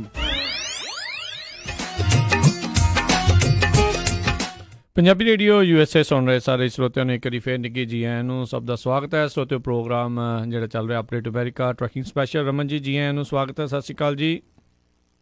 ਸਤਿ ਸ਼੍ਰੀ ਅਕਾਲ ਜੀ। ਜੀ, ਤੇ ਨਾਲ ਹੀ ਇੱਕ ਜਿਹੜੀ ਆਪਾਂ ਜਾਣਕਾਰੀ ਆਪਣੇ ਪ੍ਰੋਗਰਾਮ ਦੇ ਬਾਰੇ ਦਿੰਦੇ ਜਾਈਏ ਵੀ ਰੇਡੀਓ ਦੇ ਉੱਤੇ ਕਾਫੀ ਸਾਨੂੰ ਟਰੱਕਰਸ ਦੀ ਜਿਹੜੀ ਡਿਮਾਂਡ ਵੀ ਆਉਂਦੀ ਹੈ ਵੀ ਭਾਈ ਵੀਕਡੇ ਦੇ ਵਿੱਚ ਇਸ ਪ੍ਰੋਗਰਾਮ ਨੂੰ ਤੁਸੀਂ ਪਲੀਜ਼ ਜਿਹੜਾ ਕਰਿਆ ਕਰੋ। ਸੋ ਉਹਨਾਂ ਦੀ ਜਿਹੜੀ ਗੱਲ ਨੂੰ ਜਿਹੜਾ ਮੱਦੇ ਨਜ਼ਰ ਰੱਖਦੇ ਹੋਏ ਇਹ ਜਿਹੜਾ ਪ੍ਰੋਗਰਾਮ ਦਾ ਸਮਾਂ ਤਾਂ ਉਹੀ ਰਹੂਗਾ, ਪਰ ਦਿਨ ਜਿਹੜਾ ਬਦਲਿਆ ਜਾ ਰਿਹਾ। ਜਿਹੜਾ ਸ਼ਨੀਚਰਵਾਰ ਦੀ ਥਾਂ ਦੇ ਉੱਤੇ ਜਿਹੜਾ ਪ੍ਰੋਗਰਾਮ ਆ ਉਹ ਹੁਣ ਆਉਂਦੇ ਵੀਕ ਦੇ ਵਿੱਚ ਥਰਸਡੇ ਨੂੰ, ਵੀਰਵਾਰ ਨੂੰ ਜਿਹੜਾ ਆ ਉਹ ਹਰ ਵੀਰਵਾਰ ਨੂੰ 9 ਤੋਂ 10 ਵਜੇ ਦੇ ਵਿੱਚ ਜਿਹੜਾ ਪ੍ਰੋਗਰਾਮ ਟਰੱਕਿੰਗ ਸਪੈਸ਼ਲ ਵਾਲਾ ਜਿਹੜਾ ਹੋਇਆ ਕਰੇਗਾ। ਤੁਸੀਂ ਵੀ ਸਰੋਤੇ ਹੋ ਜਿਹੜੇ ਟਰੱਕਰਸ ਆ, ਜਿਹੜੇ ਤੁਸੀਂ ਸਵਾਲ ਪੁੱਛਣਾ ਚਾਹੁੰਦੇ ਹੋਵੋਗੇ, ਕੋਈ ਜਿਹੜੀ ਵੀ ਤੁਹਾਡੀ ਗੱਲ ਹੋਊਗੀ ਉਹ ਆਪਾਂ ਜਿਹੜੇ ਵੀਰਵਾਰ ਦੇ ਇਸ ਪ੍ਰੋਗਰਾਮ ਦੇ ਵਿੱਚ ਜਿਹੜਾ ਉਹ ਕਰਿਆ ਕਰਾਂਗੇ। ਸੋ ਇੱਕ ਵਾਰੀ ਫੇਰ ਦੱਸਦੇ ਜਾਈਏ ਵੀ ਜਿਹੜਾ ਇਹ ਪ੍ਰੋਗਰਾਮ ਦਾ ਦਿਨ ਜਿਹੜਾ ਬਦਲਿਆ ਜਾ ਰਿਹਾ, ਸ਼ਨੀਚਰਵਾਰ ਦੀ ਥਾਂ ਦੇ ਉੱਤੇ ਇਸ ਪ੍ਰੋਗਰਾਮ ਨੂੰ ਹੁਣ ਜਿਹੜਾ ਆ ਉਹ ਵੀਰਵਾਰ ਨੂੰ ਜਿਹੜਾ ਪ੍ਰਸਾਰਿਤ ਕੀਤਾ ਜਾਇਆ ਕਰੇਗਾ। ਸੋ ਵੀਰਵਾਰ ਨੂੰ 9 ਤੋਂ 10 ਵਜੇ ਦੇ ਵਿੱਚ ਅਪਡੇਟ ਅਮਰੀਕਾ ਟਰੱਕਿੰਗ ਸਪੈਸ਼ਲ ਜਿਹੜਾ ਉਹ ਤੁਹਾਡੇ ਲਈ ਪੇਸ਼ ਕੀਤਾ ਜਾਇਆ ਕਰੇਗਾ। ਸੋ ਜ਼ਰੂਰ ਇਸ ਚੇਂਜ ਨੂੰ, ਇਸ ਜਿਹੜੀ ਜਾਣਕਾਰੀ ਨੂੰ ਉਹ ਤੁਸੀਂ ਨੋਟ ਜਿਹੜਾ ਕਰ ਲਓ। ਅਤੇ ਵੀਕਡੇ ਦੇ ਵਿੱਚ ਜਿਹੜਾ ਪ੍ਰੋਗਰਾਮ ਆ ਉਹ ਹੁਣ ਪੇਸ਼ ਕੀਤਾ ਜਾਇਆ ਕਰੇਗਾ ਵੀਰਵਾਰ ਨੂੰ 9 ਤੋਂ 10 ਵਜੇ ਤੱਕ, ਅਪਡੇਟ ਅਮਰੀਕਾ ਟਰੱਕਿੰਗ ਸਪੈਸ਼ਲ। ਅਤੇ ਅਗਲੀਆਂ ਜਿਹੜੀਆਂ ਹੁਣ ਰਮਨ ਜੀ ਗੱਲਾਂ ਦੇ ਉੱਤੇ ਆਪਾਂ ਨਜ਼ਰ ਜਿਹੜੇ ਮਾਰੀਏ ਤਾਂ ਵੈਦਰ ਦੇ ਕਰਕੇ ਕਹਿੰਦੇ ਪਿਛਲੇ ਜਿਹੜੇ ਆ ਇਹ ਰੀਸੈਂਟਲੀ ਜਿਹੜੀਆਂ ਹੁਣ ਵੱਖ-ਵੱਖ ਥਾਵਾਂ ਦੇ ਉੱਤੇ ਭਾਰੀ ਸਨੋ, ਬਰਫ਼ਬਾਰੀ, ਮੀਂਹ, ਤੇਜ਼ ਹਵਾਵਾਂ ਦੇ ਕਰਕੇ ਕਾਫੀ ਇੰਪੈਕਟ ਜਿਹੜਾ ਟਰੱਕਿੰਗ ਇੰਡਸਟਰੀ ਦੇ ਉੱਤੇ ਜਿਹੜਾ ਰਿਹਾ ਆ।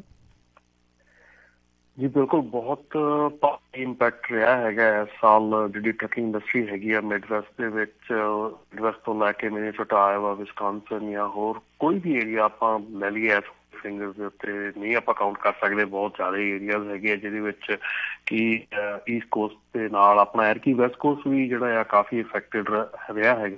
ਤੇ ਆਲਮੋਸਟ ਜਿਹੜੇ ਕਲੋਜ਼ਰਸ ਹੈਗੇ ਆ, ਸਾਰਾ ਕੁਛ ਹੈਗਾ ਇਹ ਲਾ ਦੇ ਕੇ ਆਲਮੋਸਟ ਐਵਰੀ ਡੇ 3 ਲੱਖ ਤੋਂ ਵੱਧ ਵਹੀਕਲ ਜਿਹੜੇ ਆ ਉਹਨਾਂ ਤੇ ਅਸਰ ਪਿਆ ਹੈਗਾ। ਤੇ ਜਿਹੜੀ ਇਕੋਨਮੀ ਹੈਗੀ ਆ, ਟੋਟਲ ਇਕੋਨਮੀ ਜਿਹੜੀ ਆ ਉਹਦੇ ਤੇ ਕਾਫੀ ਜਿਹੜਾ ਇਹ ਬਲਿਜ਼ਰਡਸ ਆ, ਹਾਈ ਵਿੰਡਸ ਆ, ਇਹਦੇ ਕਰਕੇ ਜਿਹੜੇ 25% ਦੇ ਕਰੀਬ 23 ਤੋਂ 25% ਕਰੀਬ ਜਿਹੜੀਆਂ ਟਰੱਕਿੰਗ ਡਿਲੇਜ਼ ਹੈਗੀਆਂ ਇਹ ਹੋਈਆਂ ਹੈਗੀਆਂ, ਜਿਹੜੀਆਂ ਇਸ ਡਿਲੇ ਨਾਲ ਆਲਮੋਸਟ $3.5 ਬਿਲੀਅਨ ਦਾ ਐਨੂਅਲ ਜਿਹੜਾ ਘਾਟਾ ਪਿਆ ਹੈਗਾ। ਸੋ ਜਿਹੜੇ ਵਿੰਟਰ ਸਟਾਰਮਸ ਹੈਗੇ ਆ ਜਾਂ ਜਿਹੜਾ ਇਹ ਵੈਦਰ ਹੈਗਾ ਆ, ਇਹਨੇ ਕਾਫੀ ਜਿਹੜਾ ਜਿਹੜਾ ਹੁਣ ਅੱਗੇ ਆਪਣੇ ਭਾਈ ਸਾਹਿਬ ਹੋਣੀ ਗੱਲ ਵੀ ਕਰ ਰਹੇ ਸੀ ਕਿ ਕਿਉਂ ਇੰਨਾ ਸਲੋ ਹੈਗਾ ਕਿ ਵਿੰਟਰ ਵੈਦਰ ਜਿਹੜਾ ਹੈਗਾ ਉਹ ਵੀ ਜਿਹੜਾ ਕਹਿੰਦੇ ਆ ਪ੍ਰਕੋਪ ਆ ਜਾਂ ਜਿਹੜੀ ਐਰਕੀ ਅਸਰ ਆ ਬਹੁਤ ਜ਼ਿਆਦਾ ਆ। ਇਹ ਸਾਰਿਆਂ ਨੂੰ ਆਪਾਂ ਨੂੰ ਪਤਾ ਆ। ਅਜੇ ਤੱਕ ਵੀ ਆਪਾਂ ਹੁਣ ਕੈਲੀਫੋਰਨੀਆ ਦੇ ਵਿੱਚ ਜਿਹੜੇ ਬਾਰਿਸ਼ ਇਸ ਵੀਕ ਵੀ ਸਾਰੇ ਹੈਗੀ ਆ, ਸਾਡੇ ਵੈਲੀ 'ਚ ਵੀ ਤੇ ਤੁਹਾਡੇ ਇੱਧਰ ਵੀ। ਸੋ ਆਪਣੇ ਤਾਂ ਚਲੋ ਬਾਰਿਸ਼ ਪੈ ਕੇ ਹਟ ਜਾਂਦਾ ਹੈ ਕੰਮ, ਲੇਕਿਨ ਆਪਣੀਆਂ ਦੂਸਰੀਆਂ ਸਟੇਟਸ ਹੈਗੀਆਂ ਉਹਨਾਂ ਦੇ ਵਿੱਚ ਸਨੋ ਦਾ ਕਾਫੀ ਪ੍ਰਕੋਪ ਰਹਿੰਦਾ। ਸਨੋ ਦੇ ਵਿੱਚ ਬਹੁਤ ਜਿਹੜਾ ਰਿਪਲ ਇਫੈਕਟ ਜਿਹੜਾ ਆ ਉਹ ਹੁੰਦਾ ਹੈ। ਸੋ ਪਰ ਇਹਦੇ ਨਾਲ ਨਾਲ ਹੀ ਰਾਜ ਇਸ ਵੇਲੇ ਮਾਰਕੀਟ ਹੈਗੀ ਆ, ਜਿਹੜੀ ਸਟਾਕ ਮਾਰਕੀਟ ਹੈਗੀ ਆ ਉਹ ਵੀ ਥੋੜੀ ਢਿੱਲੀ ਹੈਗੀ ਆ। ਥੋੜਾ ਜਿਹਾ ਜਿਹੜਾ LA ਤੇ ਸੈਨ ਫਰਾਂਸਿਸਕੋ ਮਾਰਕੀਟ ਹੈਗੀ ਆ ਪ੍ਰੋਡਿਊਸ ਜਿਹੜੀ ਆ ਇਹ ਥੋੜੀ ਜਿਹੀ ਪੁਸ਼ ਅਪ ਹੋਈ ਆ। ਸੋ ਹੋਪਫੁਲੀ ਜਿਹੜਾ ਇਸ ਵੇਲੇ ਹੈਗਾ ਉਛਾਲ ਥੋੜਾ ਜਿਹਾ ਆਊਗਾ। ਔਰ ਕਿ ਜਿੱਦਾਂ ਕਿ ਕੈਲੀਫੋਰਨੀਆ ਦੇ ਵਿੱਚ ਬਾਰਿਸ਼ ਚੰਗੀ ਹੋਈ ਆ, ਮੀਂਹ ਚੰਗੇ ਪਏ ਆ। ਸੋ ਹੋਪਫੁਲੀ ਜਿਹੜੀ ਆਪਣੀ ਪ੍ਰੋਡਿਊਸ ਮਾਰਕੀਟ ਹੈਗੀ ਆ ਇਹ ਕਾਫੀ ਐਰਕੀ ਹੁੰਗਾਰਾ ਚੰਗਾ ਮਿਲੂਗਾ। ਸੋ ਆਸ ਕਰਦੇ ਕਿ ਜਿਹੜੀਆਂ ਇਹ ਆਪਣੀਆਂ ਇਸ ਵੇਲੇ ਜਿਹੜਾ ਸਲੋ ਡਾਊਨ ਇੰਨਾ ਚੱਲਿਆ ਹੈਗਾ ਉਹ ਥੋੜਾ ਜਿਹਾ ਕਿਕ ਆਫ ਸਕਦਾ ਹੈ, ਹੋ ਜਾਊਗਾ ਜਲਦੀ। ਜੀ ਬਿਲਕੁਲ, ਕਾਫੀ ਜਿੱਦਾਂ ਨੁਕਸਾਨ ਤੁਸੀਂ ਦੱਸਿਆ ਵੀ $3.5 ਬਿਲੀਅਨ ਤੱਕ ਦਾ ਜਿਹੜਾ ਉਹ ਹੋ ਸਕਦਾ ਆ। ਸੋ ਅਗਲੀ ਜਿਹੜੀ ਆਪਾਂ ਗੱਲ ਕਰਦੇ ਹਾਂ ਟਰੱਕਿੰਗ ਇੰਡਸਟਰੀ ਦੇ ਵਿੱਚ, ਜਿਸ ਦਾ ਹੁਣ ਬਹੁਤ ਜ਼ਿਆਦਾ ਜਿਹੜੀ ਚਰਚਾ ਆ, ਕੋਈ ਦੱਬੇ ਸੁਰਾਂ 'ਚ ਕਰਦਾ ਹੈ ਅਤੇ ਕੋਈ ਜਿਹੜੇ ਆ ਖੁੱਲ੍ਹ ਕੇ ਜਿਹੜੀ ਇਸ ਦੀ ਗੱਲ ਹੋ ਰਹੀ ਆ ਆਟੋਮੇਸ਼ਨ ਨੂੰ ਲੈ ਕੇ। ਜਿਹੜੇ ਸੈਲਫ ਡਰਾਈਵਿੰਗ ਟਰੱਕਸ ਆ ਉਸ ਨੂੰ ਲੈ ਕੇ ਵੱਡੀਆਂ ਵੱਡੀਆਂ ਕੰਪਨੀਆਂ ਜਿਹੜੀਆਂ ਆ ਉਹ ਇਸ ਦੇ ਵਿੱਚ ਇਨਵੈਸਟਮੈਂਟ ਜਿਹੜੀਆਂ ਲਗਾਤਾਰ ਜਿਹੜੀਆਂ ਉਹ ਕਰ ਰਹੀਆਂ ਆ।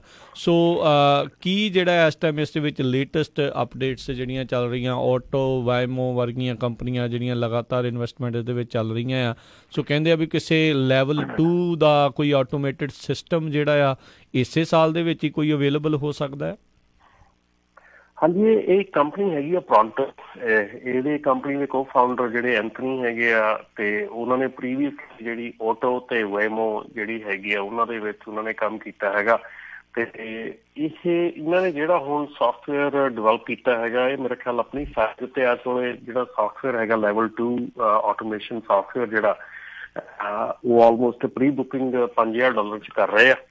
ਸੋ ਇਹਨਾਂ ਨੇ ਲੇਟਲੀ ਜਿਹੜੀ ਆਪਣੀ ਦਸੰਬਰ ਦੇ ਵਿੱਚ ਸੀਗਾ ਉਹਦੇ ਵਿੱਚ ਇਹਨਾਂ ਨੇ ਵੀਡੀਓ ਇੱਕ ਆਟੋਨਮਸ ਕਾਰ ਦੀ ਪੋਸਟ ਕੀਤੀ ਹੈ ਜਿਹੜੀ ਕਿ ਸੈਨ ਫਰਾਂਸਿਸਕੋ ਬੇ ਬ੍ਰਿਜ ਤੋਂ ਲੈ ਕੇ ਨਿਊਯਾਰਕ ਤੱਕ ਉਹਨਾਂ ਨੇ ਲੈ ਕੇ ਗਏ ਆ ਔਨ ਆਟੋਮੇਸ਼ਨ। ਸੋ ਕਾਫੀ ਇਸ ਵੇਲੇ ਜਿਹੜਾ ਆ ਦੇਖੋ ਆਟੋਮੇਸ਼ਨ ਜਿਹੜੀ ਆ ਉਹ ਆਲਮੋਸਟ ਇੱਥੇ ਹੈਗੀ ਆਪਣੇ ਆਲਰੇਡੀ ਹੈਗੀ ਹੈ। ਜਿਹੜੇ ਆਪਣੇ ਚਲਾਉਣੇ ਆਪਣੇ ਟੈਸਲਾ ਸੈਲਫ ਟੈਸਲਾ ਨਹੀਂ ਆਪਣੇ ਜਿਹੜੇ ਸੈਲਫ ਡਰਾਈਵਿੰਗ ਜਿਹੜੇ ਆਪਣੇ ਮੇਰੇ ਵਰਡ ਦੀ ਕਮੀ ਹੋ ਰਹੀ ਹੈ। ਚਲੋ ਐਨੀਵੇ ਗੱਲ ਇਹਦਾ ਕਿ ਜਿਹੜੀ ਅੱਜ ਇੰਨਾ ਜਿਹੜਾ ਆਪਣਾ ਆਟੋਮੇਸ਼ਨ ਜਿਹੜੀ ਆ ਆਲਰੇਡੀ ਇੱਥੇ ਹੈਗੀ ਆਟੋਮੇਸ਼ਨ ਦੇ ਵਿੱਚ ਜਿਹੜਾ ਇਹ ਨਹੀਂ ਹੈਗਾ ਕਿ ਚੱਲ ਨਹੀਂ ਰਿਹਾ ਕੰਮ, ਲੇਕਿਨ ਆਟੋਮੇਸ਼ਨ ਜਿਹੜੀ ਹੈਗੀ ਆ ਉਹ ਸੈਮੀ ਆਟੋਮੇਸ਼ਨ ਜਿਹੜੀ ਲੈਵਲ 1 ਲੈਵਲ 2 ਆ ਉਹ ਆਲਰੇਡੀ ਜਿਹੜੀ ਆ ਉਹ ਆਪਣੇ ਵਹੀਕਲ ਦੇ ਵਿੱਚ ਆਲਰੇਡੀ ਹੈਗੀ ਆ, ਆਲਰੇਡੀ ਚੱਲ ਰਹੀ ਆ। ਬਟ ਸਿਰਫ ਇਹ ਆ ਕਿ ਕਰੂਜ਼ ਕੰਟਰੋਲ ਦੀ, ਹਾਂ ਬਿਲਕੁਲ ਐਗਜ਼ੈਕਟਲੀ ਤੁਸੀਂ ਮੇਰੇ ਦਿਮਾਗ ਚੋਂ ਨਿਕਲ ਗਿਆ ਉਹਦਾ ਵਰਡ, ਜਿਹੜਾ ਅਡਾਪਟਿਵ ਕਰੂਜ਼ ਕੰਟਰੋਲ ਹੈਗਾ ਉਹ ਜਿਹੜਾ ਆਲਮੋਸਟ ਸੈਮੀ ਆਟੋਮੇਸ਼ਨ ਹੈਗੀ ਆ। ਸੋ ਉਹ ਜਿਹੜੀ ਆ ਉਹ ਕਾਫੀ ਇਸ ਵੇਲੇ ਪ੍ਰਚਲਿਤ ਹੈਗੀ ਔਰ ਕਾਫੀ ਕੰਪਨੀਆਂ 'ਚ ਦੌੜ ਲੱਗੀ ਪਈ ਹੈ ਇਸ ਵੇਲੇ ਇਹਨੂੰ ਜਿਹੜੀ ਆ ਇਹਨੂੰ ਅੱਗੇ ਤੋਂ ਵੱਧ ਕੇ ਇੱਕ ਦੂਜੇ ਤੋਂ ਅੱਗੇ ਵੱਧ ਕੇ ਜਿਹੜੀ ਆ ਇਹ ਮਤਲਬ ਕਿ ਕੰਟਰੋਲ ਕਰਨ ਦੀ ਆ, ਜਿਹੜਾ ਵੀ ਸ਼ੇਅਰ ਵੱਧ ਤੋਂ ਵੱਧ ਲੈ ਕੇ ਜਾਣਾ ਚਾਹੁੰਦਾ। ਸੋ ਮੇਰੇ ਖਿਆਲ ਦੇ ਵਿੱਚ ਇੰਨੀ ਜਲਦੀ ਫੁੱਲ ਆਟੋਮੇਸ਼ਨ ਤਾਂ ਨਹੀਂ ਹੋ ਰਹੀ, ਪਰ ਇਹ ਵੀ ਸੈਮੀ ਆਟੋਮੇਸ਼ਨ ਜਿਹੜੀ ਆ ਲੈਵਲ 1 ਲੈਵਲ 2 ਜਿਹੜੀ ਆ ਉਹ ਆਲਰੇਡੀ ਇੱਥੇ ਹੈਗੀ ਆ ਔਰ ਆਲਰੇਡੀ ਇਨ ਯੂਜ਼ ਹੈਗੀ ਆ। ਜੀ ਅਗਲੀ ਜਿਹੜੀ ਆਪਾਂ ਗੱਲਬਾਤ ਕਰੀਏ ਟਰੱਕਿੰਗ ਇੰਡਸਟਰੀ ਦੇ ਨਾਲ ਜਿਹੜੀ ਜੁੜੀ ਹੋਈ, ਵੀ ਸਭ ਨੂੰ ਪਤਾ ਵੀ ਇਸ ਟਾਈਮ ਟਰੱਕਿੰਗ ਇੰਡਸਟਰੀ ਦੇ ਵਿੱਚ, ਅਮਰੀਕਾ ਦੀ ਟਰੱਕਿੰਗ ਇੰਡਸਟਰੀ ਦੇ ਵਿੱਚ ਟਰੱਕਰਸ ਦੀ ਬਹੁਤ ਜ਼ਿਆਦਾ ਜਿਹੜੀ ਸ਼ਾਰਟੇਜ ਉਹ ਚੱਲ ਰਹੀ ਆ। ਕਈ ਕੰਪਨੀਆਂ ਦੇ ਜਿਹੜੇ CEO ਆ ਕੇ ਜਿਹੜੇ ਉਹ ਕਹਿ ਰਹੇ ਨੇ ਵੀ ਜਿਹੜੇ ਮਿਲੇਨੀਅਲਸ ਹੈਗੇ ਆ ਉਹ ਜਿਹੜੇ ਟਰੱਕ ਜਿਹੜੇ ਉਹ ਨਹੀਂ ਚਲਾਉਣਾ ਪਸੰਦ ਕਰ ਰਹੇ ਹੋ, ਵੱਖ-ਵੱਖ ਹੋਰ ਜੋਬਸ ਵੱਲ ਜਾ ਰਹੇ ਆ। ਸੋ ਅਜੇ ਵੀ ਜਿਹੜੇ ਤਕਰੀਬਨ 50,000 ਟਰੱਕ ਡਰਾਈਵਰਸ ਦੀ ਜਿਹੜੀ ਸ਼ਾਰਟੇਜ ਆ ਉਹ ਚੱਲ ਰਹੀ ਆ। ਅਤੇ ਕਹਿੰਦੇ ਵੀ ਹੁਣ ਇਸ ਦਾ ਜਿਹੜਾ ਅਗਲਾ ਅਸਰ ਰਾਈਟ ਨਾਓ ਟਰੱਕਿੰਗ ਇੰਡਸਟਰੀ ਵਿੱਚ ਜਿਹੜੀ ਟਰੱਕ ਸ਼ਾਰਟੇਜ ਜਿਹੜੀ ਹੈਗੀ ਉਸ ਦਾ ਅਸਰ ਜਿਹੜੀਆਂ ਚੀਜ਼ਾਂ ਆਪਾਂ ਨੂੰ ਐਜ਼ ਏ ਕੰਜ਼ਿਊਮਰ ਖਪਤਕਾਰਾਂ ਨੂੰ ਜਿਹੜੀਆਂ ਸਸਤੀਆਂ ਮਿਲਦੀਆਂ ਆ ਉਸ ਦੇ ਉੱਤੇ ਜਿਹੜਾ ਅਸਰ ਪਵੇਗਾ। ਜਿਹੜੀ ਮੈਕਡੋਨਲਡ ਕਾਰਪੋਰੇਸ਼ਨ ਦਾ ਇੱਕ ਕਹਿੰਦੇ ਲੰਮੇ ਸਮੇਂ ਤੋਂ ਡਿਸਟਰੀਬਿਊਟਰ ਮਾਰਟਿਨ ਬਰੋਵਰ ਕੰਪਨੀ ਜਿਹੜੀ ਹੈਗੀ ਆ, ਉਹ ਆਪਣੀਆਂ ਡਿਲੀਵਰੀ ਫੀਸਾਂ ਜਿਹੜੀਆਂ ਵਧਾ ਰਹੀ ਆ। ਹੁਣ ਮੈਕਡੋਨਲਡ ਦੇ ਵਿੱਚ ਬਹੁਤ ਸਾਰੇ ਲੋਕ ਇਸੇ ਕਰਕੇ ਜਿਹੜੇ ਕਈ ਜਾਂਦੇ ਨੇ ਵੀ ਉੱਥੇ ਉਹਨਾਂ ਦਾ ਜਿਹੜਾ ਸਸਤਾ ਫੂਡ ਜਿਹੜਾ ਉਹ ਮਿਲਦਾ ਆ ਅਤੇ ਉਹਨਾਂ ਦੇ ਮੈਨਿਊ ਦੇ ਉੱਤੇ ਪ੍ਰਾਈਸਿਸ ਲੋ ਆ। ਹੁਣ ਜਦੋਂ ਡਿਲੀਵਰੀ ਪ੍ਰਾਈਸਿਸ ਕਿਸੇ ਚੀਜ਼ ਦੇ ਜਿਹੜੇ ਉਹ ਵੱਧਦੇ ਆ ਤਾਂ ਆਟੋਮੈਟਿਕਲੀ ਜਿਹੜੇ ਉਹਨਾਂ ਦਾ ਖਰਚ ਕਿਸੇ ਕੰਪਨੀ ਦਾ ਵਧਿਆ ਆ ਅਤੇ ਉਹਨਾਂ ਨੇ ਕੰਜ਼ਿਊਮਰ ਤੋਂ ਹੀ ਜਿਹੜਾ ਉਹ ਬਾਅਦ ਦੇ ਵਿੱਚ ਇਕੱਠਾ ਜਿਹੜਾ ਉਹ ਕਰਨਾ ਹੁੰਦਾ ਆ। ਸੋ ਕਹਿੰਦੇ ਵੀ ਜਿਹੜੇ ਚੀਪ ਪ੍ਰਾਈਸਿਸ ਕਿਤੇ ਨਾ ਕਿਤੇ ਆਪਾਂ ਨੂੰ ਕਈ ਥਾਵਾਂ ਦੇ ਉੱਤੇ ਮਿਲ ਰਹੇ ਸੀ ਐਜ਼ ਏ ਖਪਤਕਾਰ, ਉਹ ਜਿਹੜੀ ਟਰੱਕਰ ਸ਼ਾਰਟੇਜ ਦੇ ਕਰਕੇ ਉਹ ਸਾਰੀਆਂ ਚੀਜ਼ਾਂ ਜਿਹੜੀਆਂ ਆ ਉਹ ਮਹਿੰਗੀਆਂ ਉਹ ਹੋ ਸਕਦੀਆਂ। ਆਈ ਥਿੰਕ ਬਹੁਤਾ ਜ਼ਿਆਦਾ ਜਿਹੜਾ ਕਿਤੇ ਨਾ ਕਿਤੇ ਜਿਹੜਾ ਅਸਰ ਆ ਇਸ ਦਾ ਜਿਹੜੇ ਚੀਪ ਖਾਸ ਕਰਕੇ ਫੂਡ ਪ੍ਰਾਈਸਿਸ ਆ ਉਸ ਦੇ ਉੱਤੇ ਪਵੇਗਾ। ਅਤੇ ਫੂਡ ਇੱਕ ਅਜਿਹੀ ਚੀਜ਼ ਹੈ ਜਿਹੜੀ ਹਰ ਇੱਕ ਨੇ ਖਾਣੀ ਹੋਈ ਖਾਣੀ ਆ ਕਿਤੇ ਨਾ ਕਿਤੋਂ ਜਾ ਕੇ, ਚਾਹੇ ਗਰੋਸਰੀ ਦੇ ਰੂਪ ਦੇ ਵਿੱਚ ਖਰੀਦਣੀ ਆ ਅਤੇ ਚਾਹੇ ਕਿਸੇ ਨੇ ਜਿਹੜੇ ਬਰਗਰ ਜੁਆਇੰਟਸ ਦੇ ਉੱਤੇ ਜਾਂ ਫਾਸਟ ਫੂਡ ਜੁਆਇੰਟਸ ਦੇ ਉੱਤੇ ਜਾ ਕੇ ਜਿਹੜੀਆਂ ਸਸਤੀਆਂ ਚੀਜ਼ਾਂ ਖਾਣੀਆਂ ਆ। ਸੋ ਜਿਹੜੀ ਟਰੱਕਰ ਸ਼ਾਰਟੇਜ ਦਾ ਹੁਣ ਅਸਰ ਆ ਉਹ ਡਾਇਰੈਕਟਲੀ ਕੰਜ਼ਿਊਮਰ ਤੱਕ ਕਹਿੰਦੇ ਆਲਮੋਸਟ ਪਹੁੰਚਣ ਹੀ ਵਾਲਾ ਆ। ਇਹ ਇਸ ਦਾ ਹੁਣ ਅਗਲਾ ਜਿਹੜੀ ਕੈਜੂਅਲਟੀ ਇਹਨਾਂ ਦੀ ਜਿਹੜੀ ਇਹ ਹੋ ਸਕਦੀ ਆ ਵੀ ਇਸ ਦਾ ਅਸਰ ਟਰੱਕ ਸ਼ਾਰਟੇਜ ਦਾ ਇੱਦਾਂ ਪਵੇ। ਬਿਲਕੁਲ ਬਿਲਕੁਲ ਰਾਜ, ਇਹ ਜਿਹੜੀ ਚੀਜ਼ ਹੈਗੀ ਆ ਆਲਮੋਸਟ ਥੋੜਾ ਟਾਈਮ ਲੈਂਦੀ ਆ ਹਿੱਟ ਕਰਨ ਨੂੰ, ਬਟ ਡਰਾਈਵਰ ਸ਼ਾਰਟੇਜ ਜਿਹੜੀ ਆ ਇਹ ਪ੍ਰੋਬਲਮ ਜਿਹੜੀ ਬੜੀ ਸਵੀਅਰ ਹੈਗੀ ਹੈ। ਇਸੇ ਕਰਕੇ ਇਸ ਵੇਲੇ ਕਾਂਗਰਸ ਵੱਲੋਂ ਪੂਰੀ ਕੋਸ਼ਿਸ਼ ਕੀਤੀ ਜਾ ਰਹੀ ਹੈ ਕਿ ਜਿਹੜੇ ਅੰਡਰ 21 ਹੈਗੇ ਆ, ਛੋਟੀ ਉਮਰ ਦੇ ਜਿਹੜੇ ਡਰਾਈਵਰਸ ਹੈਗੇ ਆ, ਉਹਨਾਂ ਨੂੰ ਲਾਇਸੈਂਸ ਦੇ ਵਿੱਚ ਲਿਆਉਣ ਦੀ ਜਿਹੜੀ ਆ ਕ੍ਰਾਸ ਸਟੇਟ ਜਿਹੜੀ ਆ, ਪਹਿਲਾਂ 21 ਸਾਲ ਤੋਂ ਘੱਟ ਦਾ ਜਿਹੜਾ ਬੰਦਾ ਹੈਗਾ ਉਹ ਲਾਇਸੈਂਸ ਲੈ ਸਕਦਾ, ਸਿਰਫ ਆਪਣੀ ਸਟੇਟ ਦੇ ਵਿੱਚ ਹੀ ਚਲਾ ਸਕਦਾ। ਪਰ ਹੁਣ ਕੋਸ਼ਿਸ਼ ਕੀਤੀ ਜਾ ਰਹੀ ਹੈ ਕਿ ਇਸ ਲਾਅ ਨੂੰ ਚੇਂਜ ਕਰਕੇ ਤੇ ਉਹਨੂੰ ਕ੍ਰਾਸ ਕੰਟਰੀ ਜਿਹੜਾ ਆ ਉਹ ਬਦਲ ਦਿੱਤਾ ਜਾਵੇ। ਤੋ ਇਹਦੇ ਬਾਰੇ 'ਚ ਪੂਰੀ ਜਿਹੜੀ ਇਸ ਵੇਲੇ ਆ ਕੋਸ਼ਿਸ਼ ਚੱਲ ਰਹੀ ਹੈਗੀ ਆ। ਪਰ ਡਰਾਈਵਰ ਸ਼ਾਰਟੇਜ ਜਿਹੜੀ ਅਗੇਨ ਡਰਾਈਵਰ ਸ਼ਾਰਟੇਜ ਜਿਹੜੀ ਆ ਉਹਦੇ ਵਿੱਚ ਡੈਫੀਨੇਟਲੀ ਜਿਹੜੀ ਇੱਕ ਮੇਰੇ ਖਿਆਲ ਜ਼ਿਆਦਾ ਸ਼ਾਰਟੇਜ ਹੈਗੀ ਆ, ਉਹ ਸ਼ਾਰਟੇਜ ਆਫ ਗੁੱਡ ਡਰਾਈਵਰ ਜਿਹੜੀ ਆ ਉਹ ਇਸ ਵੇਲੇ ਜ਼ਰੂਰ ਮੰਨੀ ਜਾ ਰਹੀ ਹੈ। ਡਰਾਈਵਰਸ ਤਾਂ ਕਾਫੀ ਮਿਲ ਰਹੇ ਨੇ ਪਰ ਕੁਆਲੀਫਾਈਡ ਤੇ ਵਧੀਆ ਡਰਾਈਵਰ ਜਿਹੜੇ ਆ ਬਹੁਤ ਥੋੜੇ ਹੈਗੇ ਆ। ਜੀ ਸੋ ਰਾਈਟ ਨਾ ਉਹਨਾਂ ਦਾ ਟਾਈਮ ਆ ਜਿੱਦਾਂ ਬਾਇਰ ਸੈਲਰ ਮਾਰਕੀਟ ਹੁੰਦੀ ਹੈ ਘਰਾਂ ਦੇ ਵਿੱਚ, ਸੋ ਇਸ ਟਾਈਮ ਗੁੱਡ ਡਰਾਈਵਰ ਮਾਰਕੀਟ ਜਿਹੜੀ ਕਿਤੇ ਨਾ ਕਿਤੇ ਜਿਹੜੀ ਉਹ ਹੋਣੀ ਪਈ ਆ। ਆਪਣੇ ਨਾਲ ਕਾਲਰ ਜੁੜੇ ਨੇ ਰਾਜਾ ਜੀ, ਸਵਾਗਤ ਹੈ। ਸਤਿ ਸ਼੍ਰੀ ਅਕਾਲ ਜੀ। ਸਤਿ ਸ਼੍ਰੀ ਅਕਾਲ ਜੀ। ਸਤਿ ਸ਼੍ਰੀ ਅਕਾਲ ਜੀ।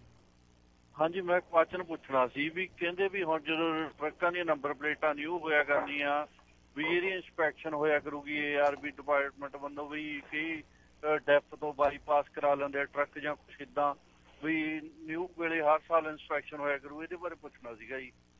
ਥੈਂਕ ਯੂ ਜੀ। ਹਾਂਜੀ ਬਿਲਕੁਲ ਜੀ, ਇਹ ਜਿਹੜਾ ਇੱਕ ਨਵਾਂ ਇਨੀਸ਼ੀਏਟਿਵ ਜਿਹੜੀ ਨਵੀਂ ਚੀਜ਼ ਜਿਹੜੀ ਆ ਰਹੀ ਆ 2020 ਦੇ ਵਿੱਚ, ਜਿਹਦੇ ਵਿੱਚ ਕਿ ਆਪਣੀਆਂ ਜਿਹੜੀਆਂ ਰਜਿਸਟ੍ਰੇਸ਼ਨਸ ਹੈਗੀਆਂ ਟਰੱਕਾਂ ਦੀਆਂ ਉਹ ਰਿਨਿਊਅਲ ਜਿਹੜਾ ਆ ਉਹ ਕੰਪਲਾਇੰਸ ਕਾਰਡ ਦੇ ਨਾਲ ਜਿਹੜਾ ਉਹ ਅਟੈਚ ਕਰ ਦਿੱਤਾ ਗਿਆ ਆਲਰੇਡੀ। ਸੋ ਜੇ ਤੁਹਾਡਾ ਟਰੱਕ ਕੰਪਲਾਇੰਟ ਨਹੀਂ ਹੈਗਾ ਕੈਲੀਫੋਰਨੀਆ ਦੇ ਵਿੱਚ ਤੇ ਡੈਫੀਨੇਟਲੀ ਉਹਦੀ ਜਿਹੜੀ ਰਜਿਸਟ੍ਰੇਸ਼ਨ ਹੈਗੀ ਆ ਉਹ ਰਿਨਿਊਅਲ ਨਹੀਂ ਹੋਊਗੀ। ਸੋ ਕਾਰ ਵਾਲਿਆਂ ਨੇ ਜਿਹੜਾ ਉਹ ਕਰਿਆ ਕਰਨਾ ਹੈ ਚੈੱਕ ਇਸ ਚੀਜ਼ ਦਾ। ਹਾਂਜੀ, ਉਹ ਆਟੋਮੈਟਿਕ DMV ਨਾਲ ਕਨੈਕਸ਼ਨ ਉਹਨਾਂ ਨੇ ਕਰ ਦਿੱਤਾ ਜੀ ਕਿ ਜਿਹੜੀ ਵੀ ਵਿਨ ਨੰਬਰਸ ਹੈਗੇ ਆ ਉਹ ਕਨੈਕਟਡ ਹੈਗੇ ਆ ਹੁਣ। ਸੋ ਜਲਦੀ ਹੀ ਜਿਹੜਾ ਕਾਫੀ ਜਿਹੜੇ ਲੂਪ ਹੋਲਸ ਆ ਹੁਣ ਉਹ ਕਲੋਜ਼ ਕਰ ਰਹੇ ਹੈਗੇ ਆ। ਪਰ ਜਿਹੜਾ ਇਹ ਡੈਫੀਨੇਟਲੀ ਜਿਹੜੀ ਇਹਨਾਂ ਨੇ ਗੱਲ ਕਹੀ ਹੈ ਕਿ 2020 ਦੇ ਵਿੱਚ ਇਹ ਜਿਹੜਾ ਇਹ ਅਪਕਮਿੰਗ ਹੈਗਾ ਕਿ ਜਿਹੜੇ ਤੁਹਾਡੇ ਨਾਨ ਕੰਪਲਾਇੰਟ ਟਰੱਕ ਹੈਗੇ ਆ ਉਹ ਆਟੋਮੈਟਿਕਲੀ DMV ਦੇ ਵਿੱਚ ਉਹਨਾਂ ਦੀ ਜਿਹੜੀ ਆ ਪਲੇਟ ਹੈਗੀ ਉਹ ਰਿਨਿਊਅਲ ਨਹੀਂ ਹੋਊਗੀ। ਉਹ ਅੱਛਾ, ਰੀਨਿਊਅਲ ਜਿਹੜੀ ਉਹ ਨਹੀਂ ਹੋਊਗੀ ਤੇ ਕੰਪਲਾਇੰਟ ਉਹਨਾਂ ਨੂੰ ਜਿਹੜਾ ਉਹ ਕਰਾਉਣਾ ਪਊਗਾ ਜੀ। ਥੈਂਕ ਯੂ ਰਾਜਾ ਜੀ ਸਵਾਲ ਦੇ ਲਈ, ਥੈਂਕ ਯੂ ਜੀ। ਜੀ ਸੋ ਇਸ ਦਾ ਜਿਹੜਾ ਕੰਪਲਾਇੰਟ ਦਾ ਹੁਣ ਜਦੋਂ ਕਾਰਬ ਦਾ ਸਾਰੇ ਜਾਣੇ ਜਾਣਦੇ ਆ, ਬਹੁਤ ਸਾਰੇ ਲੋਕ ਕਾਰਬ ਤੋਂ ਡਰਦੇ ਵੀ ਆ ਅਤੇ ਉਹਨੂੰ ਗਾਲਾਂ ਵੀ ਜਿਹੜਾ ਕੱਢਦੇ ਯਾਰ ਇਹਨਾਂ ਨੇ ਬਹੁਤ ਜਿਹੜਾ ਧੂੰਆਂ ਕਢਾ ਕੇ ਇੱਕ ਹਿਸਾਬ ਨਾਲ ਰੱਖਿਆ ਹੈ, ਕਿਉਂਕਿ ਉਹ ਤਾਂ ਧੂੰਆਂ ਜਿਹੜਾ ਉਹ ਰੋਕਣਾ ਚਾਹੁੰਦੇ ਨੇ ਆਲਮੋਸਟ ਟਰੱਕਾਂ ਦਾ। ਅਤੇ ਉਸ ਨੂੰ ਜੇ ਕਿਸੇ ਨੇ ਕੰਪਲਾਇੰਟ ਕਰਾਉਣਾ ਆ ਜਾਂ ਨਹੀਂ ਕਰਾਉਣਾ, ਸੋ ਕੀ ਉਸ ਦੇ ਕੋਲ ਫਿਰ ਜਿਹੜੇ ਅੱਗੇ ਰਹਿ ਜਾਂਦੇ ਨੇ ਵੀ ਕੀ ਉਹ ਕਦਮ ਜਿਹੜਾ ਚੱਕ ਸਕਦਾ, ਕਿੱਥੋਂ ਕਰਾਉਣਾ, ਕਿਵੇਂ ਕਰਾਉਣਾ? ਦੇਖੋ ਕੰਪਲਾਇੰਟ ਦਾ ਜਿਹੜਾ ਪੂਰਾ ਸਕੈਜੂਲ ਹੈਗਾ ਆ ਉਹ ਕਾਰ ਦੇ ਜਿਹੜਾ ਟਰੱਕ ਸਟਾਪ ਹੈਗਾ ਆ ਉਹਨਾਂ ਦੀ ਸਾਈਡ ਦੇ ਉੱਤੇ ਜਿਹੜਾ ਸਪੈਸ਼ਲ ਪੇਜ ਹੈਗਾ ਉਹਦੇ ਉੱਤੇ ਸਾਰੇ ਜਿਹੜੇ ਉੱਤੇ ਟਾਈਮਿੰਗ ਦਾ ਸਾਰਾ ਕੁਝ ਦਿੱਤਾ ਹੋਇਆ। ਮੇਰੇ ਖਿਆਲ ਰਾਜਸਥਾਨ ਦਾ ਜਿਹੜਾ ਇਹ ਭਾਈ ਸਾਹਿਬ ਉਹਨਾਂ ਦੀ ਕਾਲ ਆਈ ਸੀਗੀ। ਇਹਨਾਂ ਦੀ ਜਿਹੜੀ ਸਵਾਲ ਸੀਗਾ ਉਹ ਸੀਗਾ ਕਿ ਜਿਹੜੇ ਟਰੱਕ ਬਾਈਪਾਸ ਕੀਤੇ ਗਏ ਨੇ ਔਰ ਕਾਫੀ ਜਿਹੜੇ ਇਸ ਵੇਲੇ ਇਹ ਸਿਚੁਏਸ਼ਨ ਚੱਲ ਰਹੀ ਹੈਗੀ ਆ, ਕਾਫੀ ਲੋਕੇਸ਼ਨਸ ਜਿਹੜੀਆਂ ਜਿੱਥੇ ਇਹ ਬਾਈਪਾਸ ਕੀਤੇ ਜਾਂਦੇ ਨੇ ਉਹ ਕਾਫੀ ਅੰਡਰ ਸਰਵੇਲੈਂਸ ਹੈਗੀਆਂ ਕਰਦੇ। ਇਨਵੈਸਟੀਗੇਸ਼ਨ ਪਿਛਲੇ ਸਾਲ ਵੀ ਆਪਾਂ ਇਹਦੇ ਬਾਰੇ ਦੱਸਿਆ ਸੀ ਕਿ ਇਨਵੈਸਟੀਗੇਸ਼ਨ ਉਹਨਾਂ ਦੀ ਆਲਮੋਸਟ ਚੱਲਦੀ ਆ ਔਰ ਚੱਲਦੀ ਰਹਿੰਦੀ ਆ ਔਰ ਚੱਲ ਰਹੀ ਹੈ ਇਸ ਵੇਲੇ ਵੀ। ਸੋ ਜਿਹਦੇ ਵਿੱਚ ਕਿ ਜਿਹੜੀਆਂ ਸ਼ਾਪਸ ਹੈਗੀਆਂ ਉਹਨਾਂ ਨੂੰ ਵੀ ਫਾਈਨ, ਜਿਹੜੇ ਹੈਪੀ ਫਾਈਨ ਹੈਗੇ ਆ, ਮੇਰੇ ਖਿਆਲ $5 ਤੋਂ $10 ਪਰ ਚੇਂਜ ਦਾ ਫਾਈਨ ਜਿਹੜਾ ਹੈਗਾ। ਤੇ ਜੇ ਕੋਈ ਆਪਣਾ ਟਰੱਕਰ ਜਿਹੜਾ ਹੈਗਾ ਉਹ ਵੀ ਫੜਿਆ ਜਾਂਦਾ ਤੇ ਉਹਦੇ ਲਈ ਵੀ ਫਾਈਨ ਜਿਹੜਾ ਉਹ ਕਾਫੀ ਸਟਿਕਟ ਹੈਗਾ। ਤੇ ਨਾਲ ਉਹਨਾਂ ਨੂੰ ਮੇਰੇ ਖਿਆਲ 30 ਡੇਜ਼ ਦਾ ਜਿਹੜਾ ਟਾਈਮ ਹੁੰਦਾ ਆ ਟੂ ਚੇਂਜ ਦਾ ਵਹੀਕਲ ਔਰ ਉਹਨੂੰ ਜਿਹੜਾ ਆ ਅਪਗ੍ਰੇਡ ਕਰਨ ਲਈ। ਤੇ ਜਿਹੜੀ ਸਿਚੁਏਸ਼ਨ ਹੈਗੀਆਂ ਕਾਫੀ ਸਟਿਫ ਹੁੰਦੀਆਂ ਜਾ ਰਹੀਆਂ, ਕਾਫੀ ਮਤਲਬ ਕਿ ਔਖੀਆਂ ਹੁੰਦੀਆਂ ਜਾ ਰਹੀਆਂ। ਸੋ ਅੱਗੇ ਵੀ ਆਪਣੇ ਉੱਤੇ ਇਹਦੇ ਤੇ ਫੇਸਬੁੱਕ ਦੇ ਉੱਤੇ ਇੱਕ ਜਿਹੜਾ ਕਮੈਂਟ ਆਇਆ ਸੀਗਾ ਕਿ ਕੋਈ 6 ਮਿੰਟ ਦੀ ਉਹਨਾਂ ਨੂੰ ਵਾਰਨਿੰਗ ਜਾਂ ਟਿਕਟ 6 ਮਿੰਟ ਉੱਤੇ ਸੀਗੇ। ਸੋ ਹੁਣ ਇਹ ਚੀਜ਼ ਹੋ ਗਈ ਆ ਜੀ। ਦੇਖੋ ਮੈਂ ਇੱਕ ਕਾਮਨ ਸੈਂਸ ਗੱਲ ਕਰਨ ਲੱਗਾ ਕਿ ਅਸੀਂ ਪਹਿਲਾਂ ਜਦੋਂ ਪੇਪਰ ਲੌਗ ਬੁੱਕ ਹੁੰਦੀ ਸੀ ਤੇ ਅਸੀਂ 6 ਮਿੰਟ ਛੱਡ 6 ਘੰਟੇ ਉੱਤੇ ਚਲਾ ਜਾਂਦੇ ਸੀਗੇ ਟਰੱਕ। ਤੇ ਉਦੋਂ ਜਿਹੜਾ ਆ ਅਸੀਂ ਇੰਨਾ ਕੁ ਮਿਸਯੂਜ਼ ਕਰ ਦਿੱਤਾ ਕਿ ਅੱਜ ਦੀ ਤਰੀਕ ਦੇ ਵਿੱਚ ਸਾਨੂੰ ਹੁਣ ਉਹ 6 ਘੰਟੇ ਵੱਧ ਚਲਾਉਣ ਦੀ ਥਾਂ ਤੇ ਸਾਨੂੰ 6 ਮਿੰਟ ਦੀ ਵੀ ਸਾਨੂੰ ਟਿਕਟ ਮਿਲਣ ਲੱਗ ਗਈ। ਸੋ ਇਹ ਸੋਚਣ ਵਾਲੀ ਚੀਜ਼ ਹੈ ਕਿ ਆਪਾਂ ਇੱਕ ਚੀਜ਼ ਨੂੰ ਇੰਨਾ ਮਿਸਯੂਜ਼, ਤੇ ਇਹੋ ਹੀ ਚੀਜ਼ ਹੁਣ ਜਿਹੜੀ ਹੈ ਨਾ ਇਸ ਵੇਲੇ ਮੈਂ ਸਾਰਿਆਂ ਨੂੰ ਫਿਰ ਕਹੂੰਗਾ ਕਿ ਇਹੋ ਹੀ ਚੀਜ਼ ਅਸੀਂ AOBRD ਨਾਲ ਕਰ ਰਹੇ ਹਾਂ, ਉਹਨੂੰ ਇੰਨਾ ਕੁ ਮਿਸਯੂਜ਼ ਕਰ ਰਹੇ ਹਾਂ ਕਿ ਸਾਨੂੰ ਕੱਲ ਨੂੰ ਮੁੜ ਕੇ ਦੂਜੇ ਹਰ ਚੀਜ਼ ਦੇ ਉੱਤੋਂ ਸਾਨੂੰ ਕੀ ਹੋਣਾ ਪੈਣਾ, ਸਾਨੂੰ ਤੰਗ ਹੋਣਾ ਪੈਣਾ।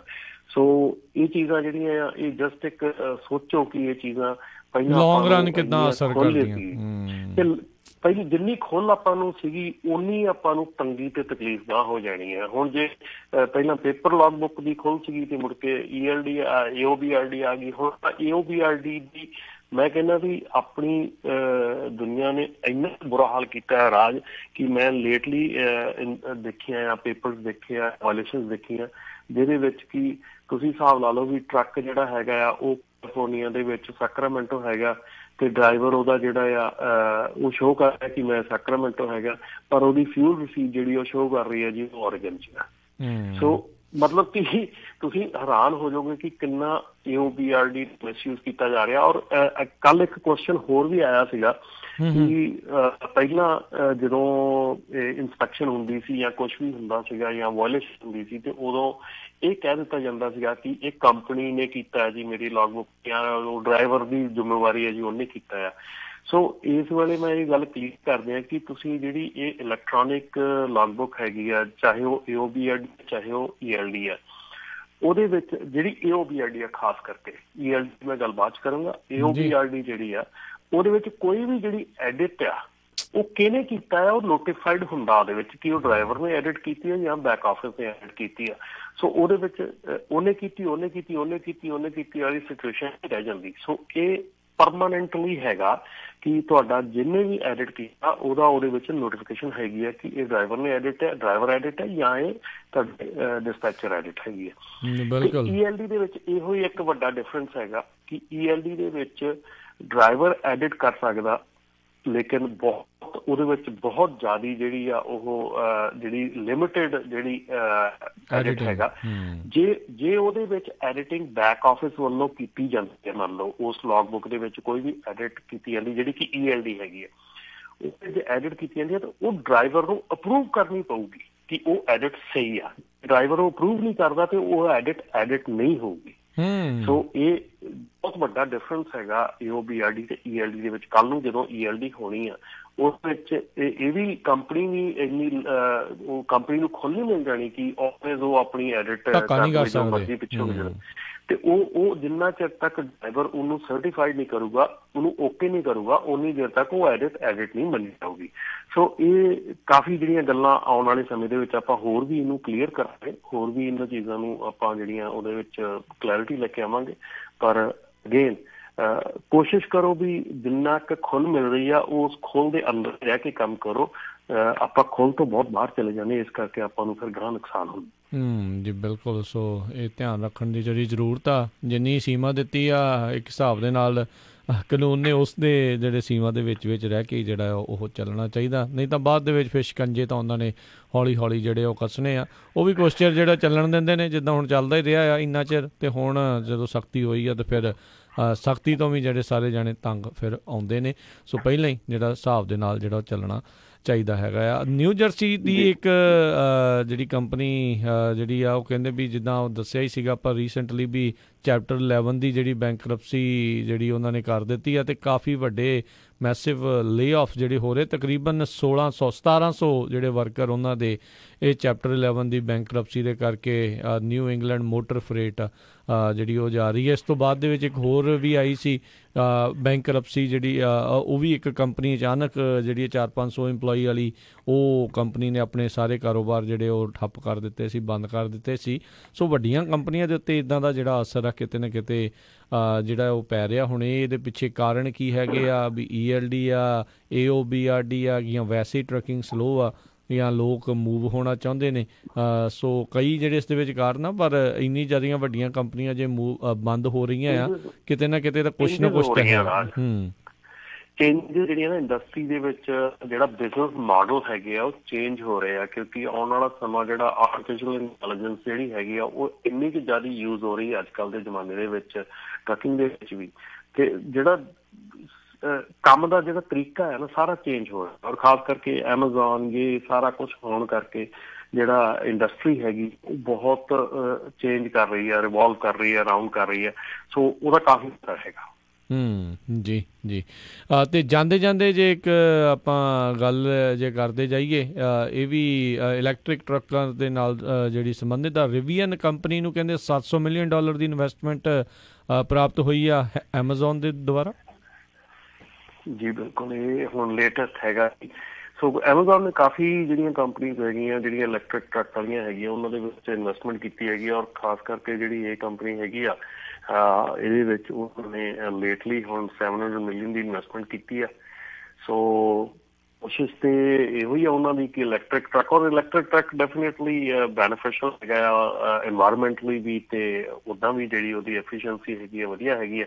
ਸੋ ਆਸ ਕਰਦੇ ਹਾਂ ਕਿ ਜਿਹੜੀਆਂ ਨਵੀਆਂ ਕੰਪਨੀਆਂ ਹੁਣ ਆ ਰਹੀਆਂ ਹੈਗੀਆਂ ਇਲੈਕਟ੍ਰਿਕ ਵਹੀਕਲ ਦੇ ਵਿੱਚ, ਇਹ ਜਿਹੜੀਆਂ ਗਾਂਹ ਵਾਸਤੇ ਅੱਗੇ ਵਾਸਤੇ ਜਿਹੜੀਆਂ ਕਾਮਯਾਬੀ ਜਿਹੜੀ ਆ ਉਹ ਮਿਲੇਗੀ ਇਹਨਾਂ ਨੂੰ, ਕਿਉਂਕਿ ਰੇਟਸ ਜਿਹੜੇ ਆ ਕਾਫੀ ਹਾਈ ਹੈਗੇ ਆ ਇਲੈਕਟ੍ਰਿਕ ਵਹੀਕਲ। ਸੋ ਇਹਨਾਂ ਦੀ ਵੀ ਜਿਹੜਾ ਰਿਵੀਅਨ ਹੈਗਾ, ਇਹਨਾਂ ਦਾ ਜਿਹੜਾ ਰੇਂਜ ਹੈਗੀ ਅਬਾਊਟ 400 ਮੀਲ ਪਰ ਚਾਰਜ ਦੀ ਰੇਂਜ ਹੈਗੀ ਆ, ਤੇ ਪ੍ਰਾਈਸ ਜਿਹੜੀ ਹੈਗੀ ਇਹਨਾਂ ਦੀ 68,000 ਤੋਂ ਲੈ ਕੇ 72,500 ਦੀ ਜਿਹੜੀ ਇਹਨਾਂ ਦੀ ਹੈਗੀ ਆ ਪ੍ਰਾਈਸਿੰਗ ਰੇਂਜ ਹੈਗੀ ਆ। ਤੇ R1T ਪਿਕਅਪ ਜਿਹੜਾ ਇਹਨਾਂ ਦਾ ਟੋ ਹੈਗਾ 11,000 pounds, can go from 0 to 60 in about 3 seconds। So instant torque ਆ ਨਾ ਫਿਰ ਇਲੈਕਟ੍ਰਿਕ ਦੇ ਵਿੱਚ ਤਾਂ। ਬਿਲਕੁਲ ਜੀ ਬਿਲਕੁਲ। ਸੋ ਬੜਾ ਇਹਨਾਂ ਦਾ ਪਿਕਅਪ ਪਿਛਲੇ ਦਿਨਾਂ ਦੇ ਵਿੱਚ ਚਰਚਾ 'ਚ ਆਇਆ ਸੀ, ਕਹਿੰਦੇ F-150 ਦਾ ਬਾਹਰੋਂ ਪਾ ਕੇ ਨਾ ਉਸਨੂੰ ਡਿਸਗਾਈਜ਼ ਕਰਕੇ ਜਿਹੜੇ ਟੈਸਟਿੰਗ ਉਸ ਦੀ ਲਗਾਤਾਰ ਜਿਹੜੀ ਉਹ ਕਰ ਰਹੇ ਆ। So it will be the first pickup ਜਿਹੜਾ ਫੁੱਲੀ ਇਲੈਕਟ੍ਰਿਕ ਜਿਹੜਾ ਹੋਊਗਾ। ਅਜੇ ਤਾਂ ਵੈਸੇ ਮੈਨੂੰ ਲੱਗਦਾ ਹਾਈਬ੍ਰਿਡ ਵੀ ਕੋਈ ਜਿਹੜਾ ਪਿਕਅਪ ਜਿਹੜਾ ਉਹ ਹੈ ਨਹੀਂ ਆ। ਵੱਡੀਆਂ ਗੱਡੀਆਂ SUVs ਦੁਨੀਆਂ ਹੈਗੀਆਂ, ਪਰ ਪਿਕਅਪ ਟਰੱਕ ਜਿਹੜੇ ਆ ਇਲੈਕਟ੍ਰਿਕ ਜਿਹੜੇ ਉਹ ਅਜੇ ਤੱਕ ਜਿਹੜੇ ਉਹ ਦੇਖੇ ਨਹੀਂ ਗਏ। ਟੈਸਲਾ ਵਾਲਿਆਂ ਨੇ ਜਿਹੜਾ ਲਿਆਉਣਾ ਸੀ, ਹੁਣ ਉਹ ਪਤਾ ਨਹੀਂ ਕਦੋਂ ਆਊਗਾ, ਕਦੋਂ ਨੂੰ ਆਊਗਾ, ਪਰ ਮੈਨੂੰ ਲੱਗਦਾ ਇਹ ਪਹਿਲੋਂ ਸ਼ਾਇਦ ਉਸ ਦੇ ਵਿੱਚ ਬਾਜੀ ਮਾਰ ਜਾਣਗੇ। ਤੇ ਬਹੁਤ ਬਹੁਤ ਰਮਨ ਜੀ ਤੁਹਾਡਾ ਥੈਂਕ ਯੂ ਆ। ਤੇ ਇੱਕ ਵਾਰੀ ਫਿਰ ਆਪਣੇ ਸਰੋਤਿਆਂ ਨੂੰ ਦੱਸ ਜਾਈਏ ਵੀ ਆਉਂਦੇ ਵੀਰਵਾਰ ਤੋਂ ਇਹ ਜਿਹੜਾ ਪ੍ਰੋਗਰਾਮ ਆ, ਤੁਸੀਂ ਸ਼ਨੀਚਰਵਾਰ ਦੀ ਥਾਂ ਤੇ ਜਿਹੜਾ ਪ੍ਰੋਗਰਾਮ ਅਪਡੇਟ ਅਮਰੀਕਾ ਟਰੱਕਿੰਗ ਦੇ ਨਾਲ ਸੰਬੰਧਿਤ ਉਹ ਵੀਰਵਾਰ ਨੂੰ ਜਿਹੜਾ ਉਹ ਤੁਹਾਡੇ ਲਈ ਪੇਸ਼ ਕੀਤਾ ਜਾਇਆ ਕਰੂਗਾ 9 ਤੋਂ 10 ਵਜੇ ਦੇ ਵਿੱਚ। ਸੋ ਇਸ ਜਿਹੜੀ ਤਬਦੀਲੀ ਨੂੰ ਤੁਸੀਂ ਕਿਰਪਾ ਕਰਕੇ ਜਿਹੜਾ ਉਹ ਨੋਟ ਕਰ ਲਿਓ। ਤੇ ਹੁਣ ਫਿਰ ਆਪਾਂ ਲੈਂਦੇ ਹਾਂ ਜੀ ਇਜਾਜ਼ਤ। ਬਹੁਤ ਬਹੁਤ ਰਮਨ ਜੀ ਧੰਨਵਾਦ। ਸਤਿ ਸ਼੍ਰੀ ਅਕਾਲ ਜੀ। ਸਤਿ ਸ਼੍ਰੀ ਅਕਾਲ ਜੀ। ਤੇ ਸਰੋਤਿਓ ਇੱਥੇ ਸਾਡਾ ਅੱਜ ਦਾ ਇਹ ਪ੍ਰੋਗਰਾਮ ਸਮਾਪਤ ਹੁੰਦਾ ਹੈ ਅਪਡੇਟ ਅਮਰੀਕਾ। ਮਿਲਾਂਗੇ ਅਗਲੀ ਵਾਰ। ਉਦੋਂ ਤੱਕ ਲਈ ਮੇਰੇ ਰਾਜਕਰਮਵੀਰ ਸਿੰਘ ਵੱਲੋਂ ਤੁਹਾਨੂੰ ਪਿਆਰ ਭਰੀ ਨਿੱਘੀ ਸਤਿ ਸ਼੍ਰੀ ਅਕਾਲ ਜੀ। ਉਹਦੇ ਵਾਸਤੇ ਰਹੋ, ਹੱਸਦੇ ਖੇਲਦੇ ਰਹੋ, ਸੁਣਦੇ ਰਹੋ ਪੰਜਾਬੀ ਰੇਡੀਓ USA।